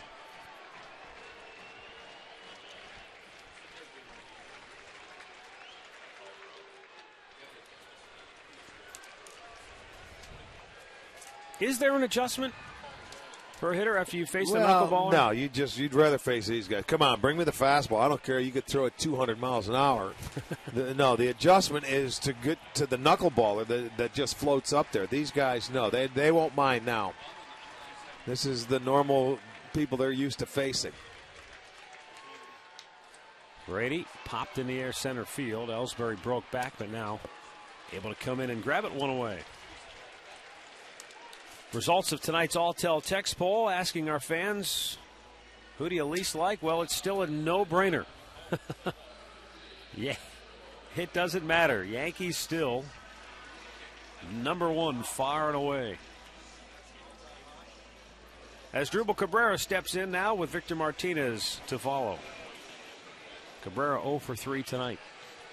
And he'll bat left-handed for the first time.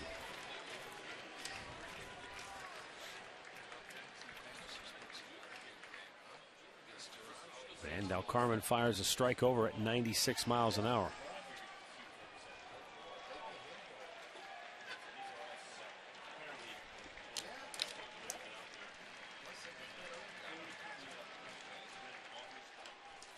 Bounces it foul. Thursday night at 10:30, another edition of Beer Money. Jameer Howerton and Ashley Collins will give bar patrons a chance to win some beer money by answering a couple of trivia questions. Thursday night at 10:30, right here on Sports Time Ohio. It's been a big hit with our viewers. Tune in and check him out. He wants it up high, try to get him to chase, and he got him. 2 down.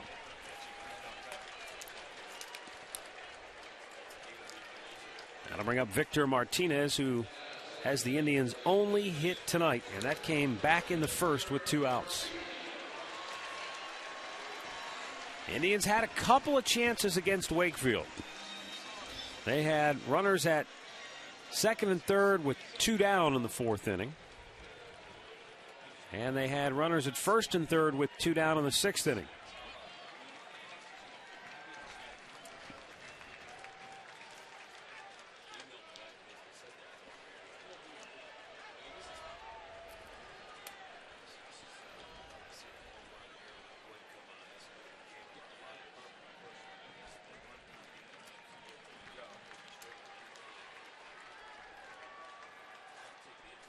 In tight, 1-1 to count.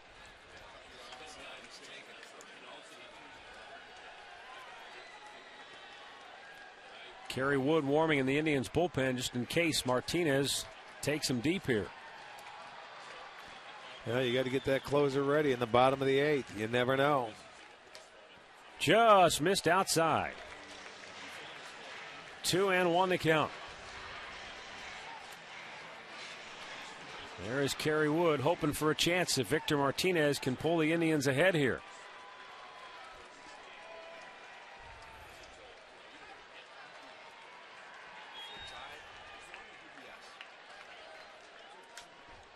Slicing deep into the corner. And it's a foul ball. Boy, it disappeared from our vantage point, but it looked like it was going to stay fair, so it couldn't have been by much. That ball is slicing away.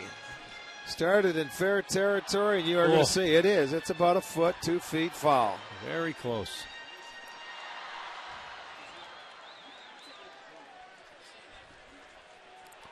George Kataris went out to have a brief chat with Manny Del Carmen.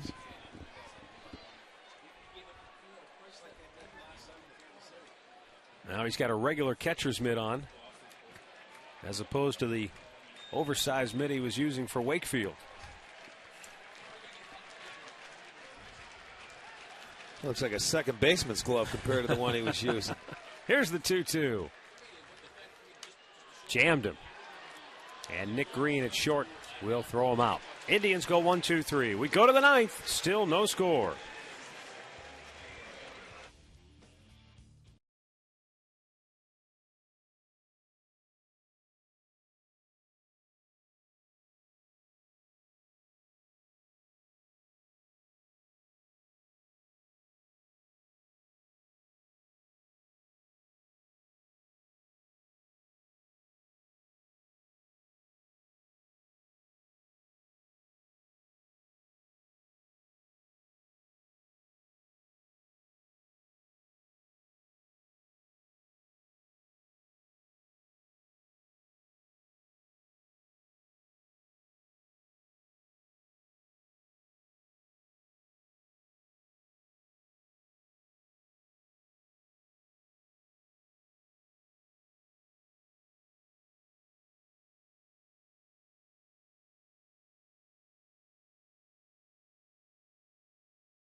Hurry back to your seat. You don't want to miss any of the action. It's been a well-played ball game, well-pitched. Neither team offensively been able to muster anything. And it doesn't figure to get any easier now that Kerry Wood has come into the game. You may be wondering why use your closer in a situation like this. Well, now that it's a tie game into the ninth inning, you're not going to have a closer, a save situation, I should say. So you try to use Kerry Wood to keep it a tie game going into the bottom of the ninth. Well, he's going to face pretty much the heart of their order with Pedroia, Ortiz, Euclid, and then Bay to follow. So he's going to get their best hitters. He's your best pitcher, so Eric Wedge going strength versus strength here. What a nice, a great matchup between both Cliff Lee and Tim Wakefield, huh? I mean, they really locked horns. It was a nice job. Cliff Lee, Good 8 game. shutout innings on just 5 hits, struck out 5. Second start in this homestand where the offense couldn't put a run on the board when he was on the mound, and Cliff gave up 2. You know, and he went 8 innings both times. So I'll tell you what, Cliff Lee has been he's been fine. But all starting pitchers will tell you that's all you can control. Right, is your part of it. There you'll see in his 16 innings, 2 earned runs, and he's 0-1. And he'll have nothing to show for this one, but he did his job. He gave his team an opportunity to win, and that's all he can do. Now you just got to try and hold on and win the game. Pedroia backs away from a 98-mile-an-hour heater. One of the most impressive things about Kerry Wood is when the ball leaves his hand, it almost looks effortless. It's not as though he's giving you maximum effort. There's no grunting. The ball just absolutely explodes from his hand.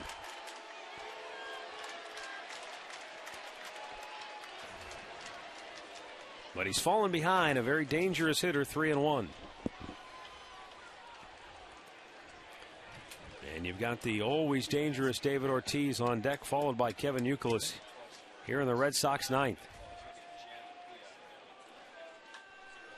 That's rope foul. Full count. Nice grab. He brought the mitt and put it to good use. I'm glad he did catch it, or would have had a hole in his chest. It messed up that nice jersey. 3 balls, 2 strikes, the count on Pedroia, who has twice flied to right and flied to center his last time up.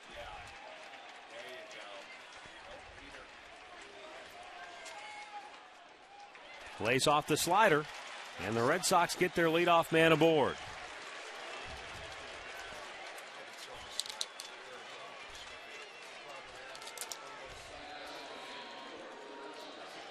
It'll bring up David Ortiz. 1 out of 3 tonight.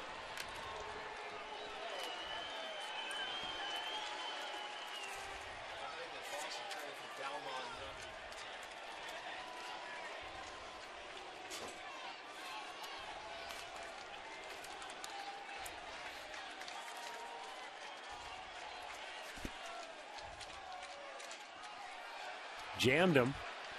No, Sizemore can't get there. Playing way too deep. They're playing in that no double zone, and it falls in. They jammed him. Not a bad pitch, but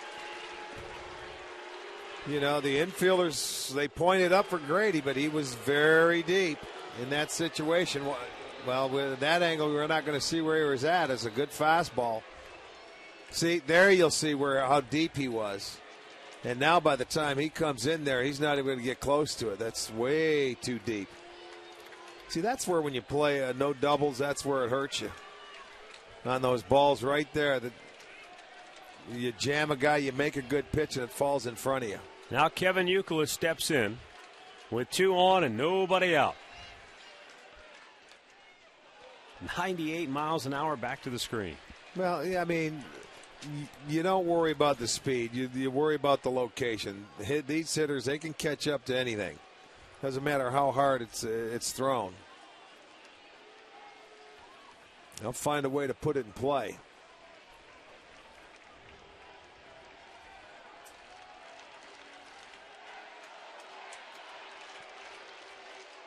Went with the off-speed pitch, but missed. And Euclid wasn't biting.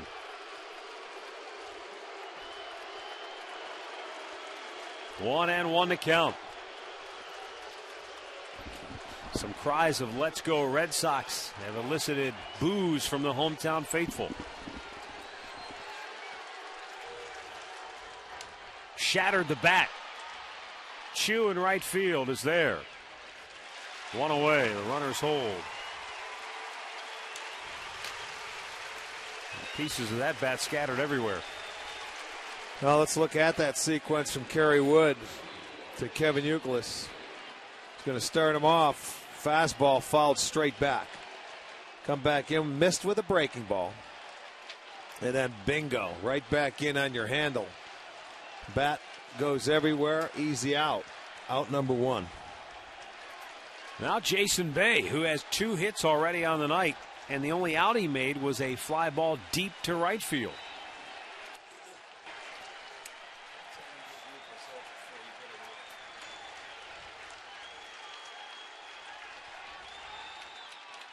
And he lays it in there for strike one.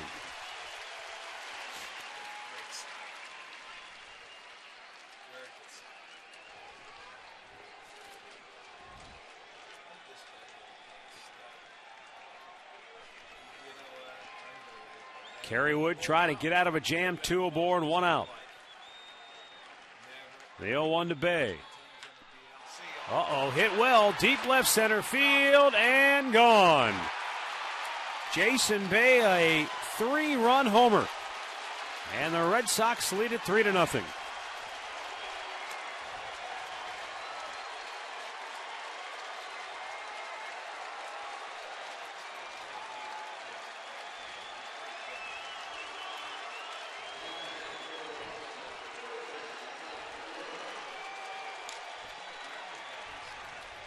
Jason Bay with a 3-hit night.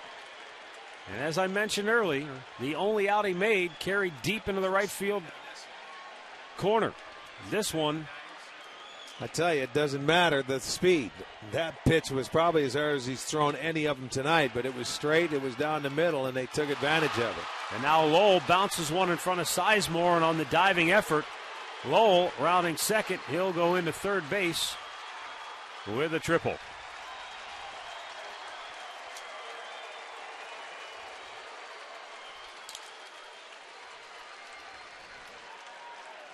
Indians have activity in the bullpen. Another fastball that got too much of the plate. Well, as I said, Matt, it's all location. And this Boston team, they can turn it up a notch to hit the fastball. That is their 3rd hit in the inning.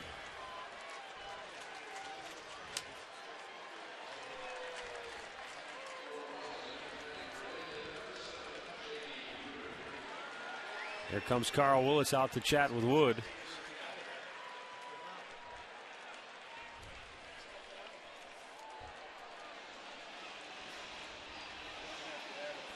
Well, Cliff Lee went 8 innings. He won't figure in the decision tonight.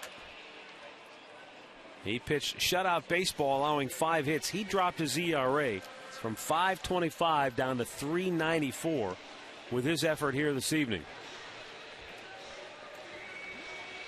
But he'll have nothing in the win or loss column to show for it. Now the question you have to ask yourself if you're Eric Wedge and Carl Willis is, how long do you stay with Wood in case you need him, tomorrow, for example, in a tight situation? Well, he's only thrown 13 pitches, but there's only 1 out in the inning. Well, they may leave him here to try and get this, this strikeout here if he can. J.D. Drew's going to pinch hit for Bailey. You hope he gets a punch out here and see what happens. But you're right. I mean, they tried to bring him in and keep it a 0-0 game, 3 runs.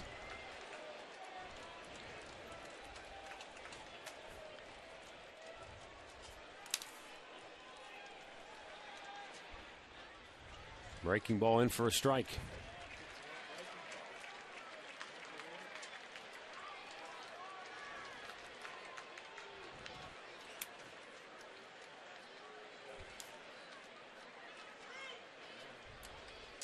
Lowell at third, infield in, 1-1 pitch, strike 2.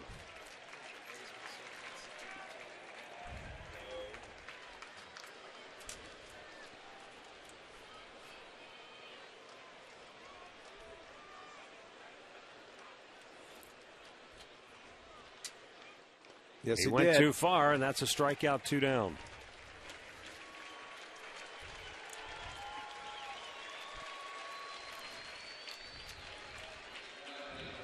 There you'll see it from the side where, yes, he certainly did. Couldn't hold up on that slider down and in, so Wood gets his second out of the inning.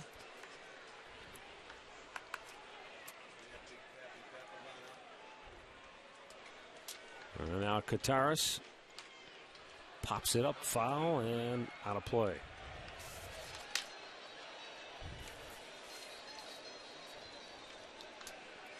A 3-run home run by Jason Bay has put the Red Sox in front 3-0. There's the Red Sox closer, Jonathan Papelbon, loosening. A little bit high, 1-1.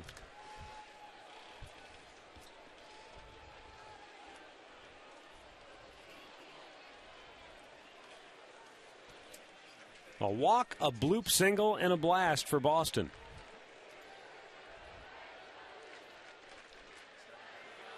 Missed away with it.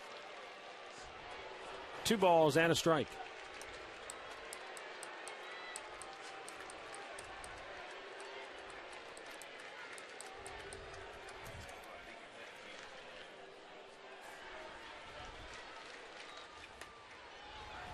Three and one.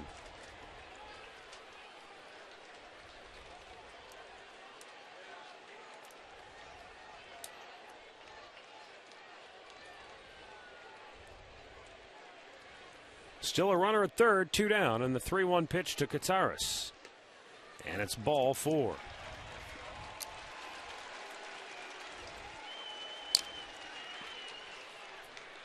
First and third, and Jeff Datz, acting manager after Eric Wedge was ejected early tonight, will make a move to the bullpen now. So a timeout here at Progressive Field. It's now Boston 3, Cleveland nothing.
Bring in Rafael Betancourt for the 9th time this year. Just trying to hold it at 3-0.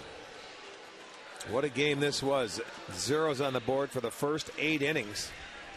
And then Kerry Wood comes in the 9th. Tie ball game and walked the leadoff man, a base hit, got an out, a 3-run homer, a triple. And that's the man that started it. Cliff Lee, a second straight outing on this homestand where he's pitched a great game and nothing really to show for it. Jason Bay with a big blast for Boston now.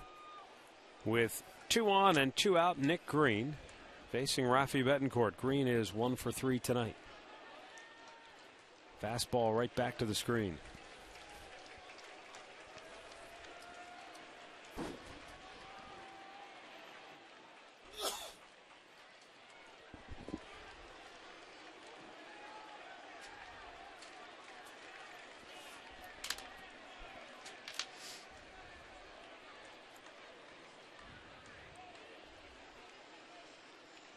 Breaking ball down in the dirt. 1-1 to count.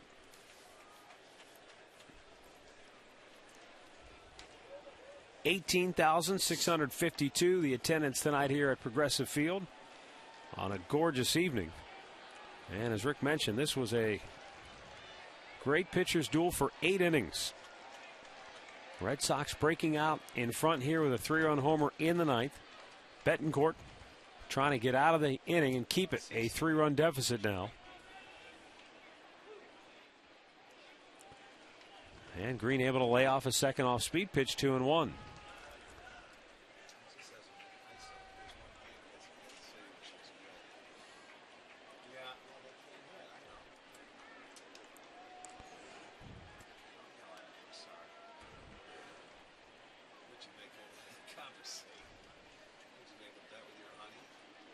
Here's the 2-1. Good fastball there. 2 balls, 2 strikes to count. Looking ahead to the bottom of the 9th, it'll be Shin-Soo Choo, Ryan Garko, Johnny Peralta due to face Jonathan Papelbon, who is warming in the Sox bullpen and ready to come on. Only question now, will it be a 3-run deficit or more? Betancourt trying to sew it up right here.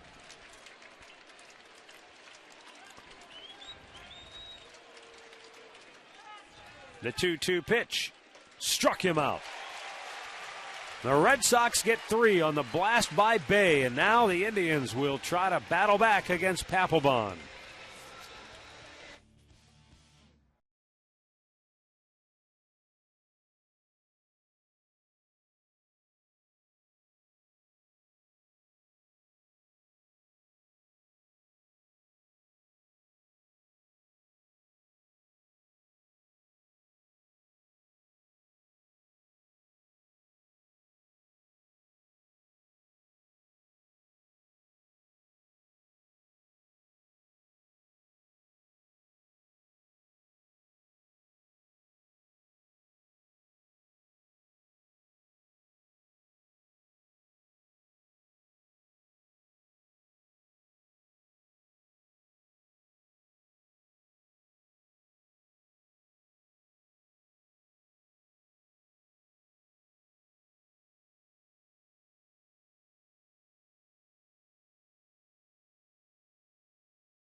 This year have outscored the opposition now by a total of 26 runs from the 6th inning on.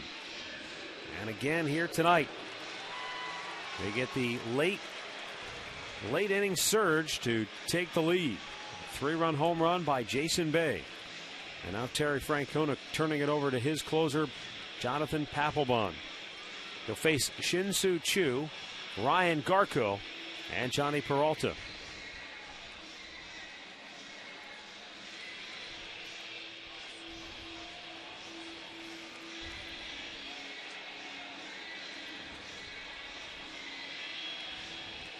Well, the Indians at this point with just 1 hit. And you have to go back to the very first inning with 2 outs. Victor Martinez had the only single that the Indians have had today. They have had 4 walks. They had a hit batter. They've had a couple opportunities. They left 6 stranded to this point, but just 1 hit. Kerry Wood gave up the 3-run home run to Jason Bay after he allowed a leadoff walk and then a bloop single. Retired Kevin Youkilis on a fly ball to right, but Bay with his 3rd hit of the night put the Red Sox in front. Now We'll see if the Indians can battle back. Shin-Soo Choo, 0 for 1 in his career against Papelbon.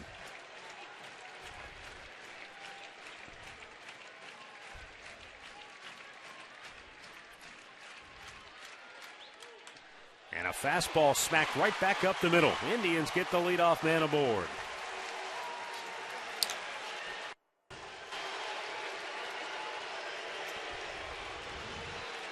Well, high fastball. Papelbon likes to throw that fastball up in the zone. Chu's ready for it. His very first one right back where it came from. That was about 93 miles per hour.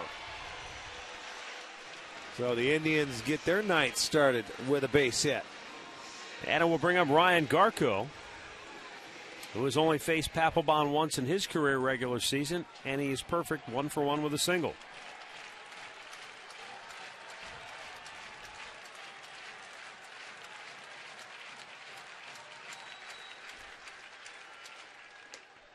And it's up high for ball 1. That's where that's the pitch you want to make him get down, that fastball, because a lot of times it's so hard to get on top of it and hit it. Although Chu did get up on the first one, but I don't think it was as high as that one there. He loves to throw it just above the hitting area or just above the belt. And it looks so good and tempting as a hitter because you see it better. The 1-0. High again, 2 balls, no strikes. And Papelbon, like Kerry Wood, he can rush it up there. Probably doesn't have nearly the explosive velocity that Wood has. Location, my friend. But he can be 95, 96. And as you said, the key is just don't want to help him out.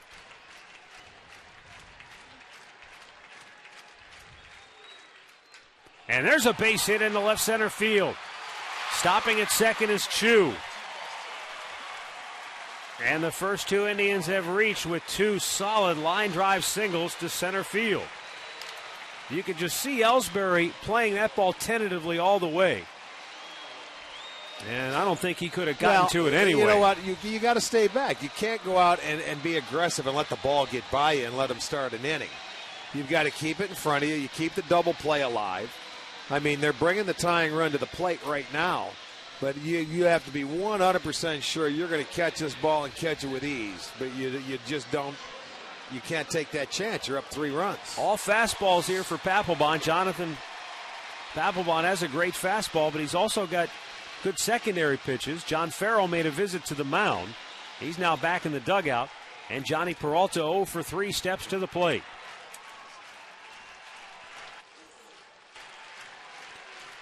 Indians bring the tying run to the plate here in the bottom of the 9th.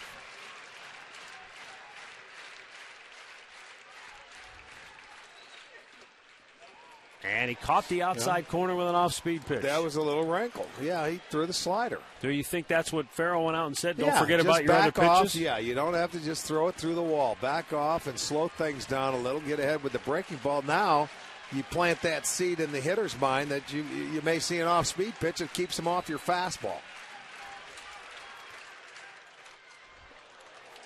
Peralta fouls it away, and he's down on the count 0-2.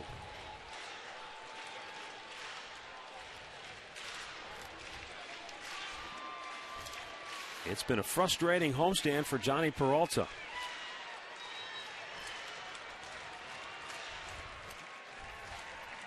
One for 21 on the stand for Peralta. Trying to keep the rally rolling here in the bottom of the 9th. 2 on, nobody out. Wants it up high. And he strikes him out on a pitch that looked like it was up out of the strike zone, because that's where Kataris wanted it. Johnny Peralta telling Buckner that ball was high, but Buckner says no, it was not high. Well, just what I was telling you, you try and lay off that high fastball, and he gets one at the top of the zone, and for C.B. Buckner, he calls it a strike. As hitters, let's see it go by this way. It's above the belt, and for today's game, a lot of times you don't see that pitch called, but not tonight. It's called by Buckner, and Johnny a little upset. That's what happens when you're going bad. Things like that get called strikes. Now Mark DeRosa. What's amazing about a pitch like that is the catcher is is exaggerating his glove up out of the strike zone, and he hits the glove, and it's still called a strike. He's hearing something from the dugout now. They're yelling, that's the same pitch you just called Johnny out on.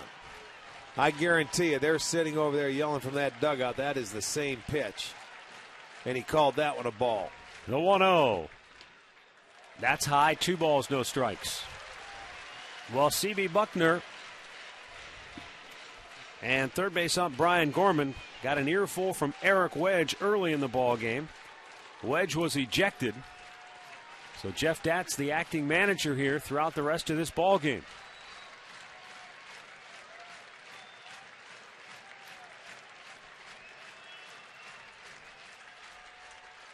.2-0 from Papelbon. Line drive up the middle into center field, a base hit. Coming around third is Chu. He will score. Garco stops at second. It's a 3-1 ball game. Mark DeRosa coming up with a big RBI hit in the clutch. And it keeps the pressure on Papelbon. Tying run at first base now.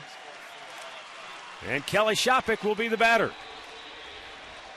Well, there it is, a fastball. He didn't want it inside. It had a little sink to it or a little run coming in, and DeRosa hits it right back up the middle. A little off the trademark, but it finds a hole. It gets up there, gets the Indians on the board, and, you know, with one swing of the bat, they could end it here if Shopik can get into one of the Papelbon fastballs. Here is Kelly Shopik, 0 for 3 tonight. He was swinging for the downs. Well, tied him up, and Kelly likes to get after that high fastball early. He likes the ball down. He's really going to have to concentrate on making Papelbon get it down. See, right there is that zone where you don't know if it's high enough, or you see how his hands tied him up coming in?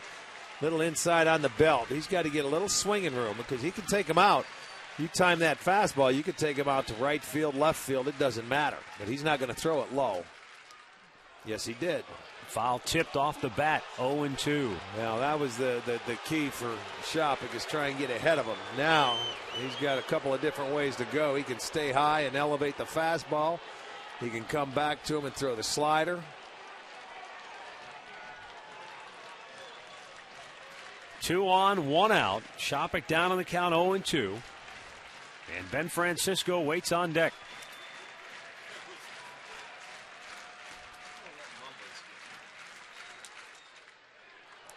Just missed outside with it. In case you're wondering, Tony Graffinino, the only man left on the bench for the Indians. Travis Hafner pinch hit in the 7th. That's what happens when you carry 13 pitchers. Your bench is short. Gets a little thin. Yes, it does. The 1-2. Up high with it. There you go.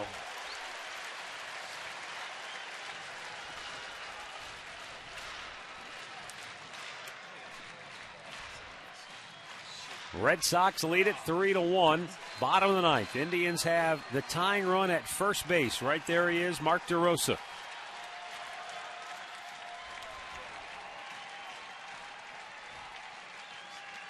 Two balls, 2 strikes, the count on Kelly Shopik. Papelbon deals. And a swing and a miss. Gets his second strikeout, 2 down. Well, another one after he follows that a high fastball, he'll go to that slider down. And, you know, it's hard to remain patient, but that ball's out of the zone. Kelly helped him out. 2 out of the 3 pitches were balls that he swung at. So now down to their last out and their last hope. Ben Francisco, the batter. If he reaches, Grady Sizemore would be next.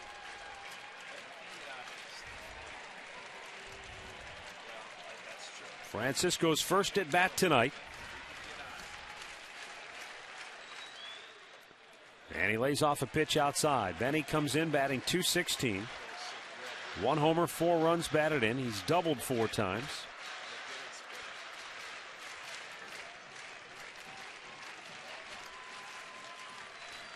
Try to keep it alive for the Indians here, last of the night.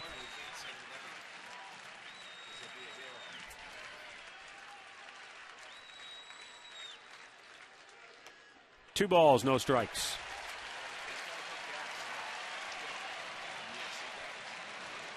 Well, you know one thing, Papelbon, he doesn't want to walk Francisco and load the bases. No. So if you're Ben Francisco, you got to be looking fastballs. Well, yeah, you cut the You would plate in think. half. Look for a fastball that you like in your area and let it go. Swing it. And swing it hard in case you hit. The 2-0. That time he dotted the I outside corner. Ben's not pleased. Well, you can't. Now, you still have the count in your favor, so don't get upset. I mean, you may think that ball's high, but you know what? It's not one to your liking. You give him that pitch. He hits. It's still a 2-1 count. You still have the count in your favor. You can't sit there and start thinking about the umpire's strike zone. Trying to battle back here. 2-1 pitch. There's a pitch he Hopped had. him up. Youkilis at first base. Makes the catch. And the rally fizzles. Boston wins it 3-1, the final score tonight. Manny Del Carmen gets the win. Jonathan Papelbon goes to 5 out of 5 and saves situations for the Red Sox.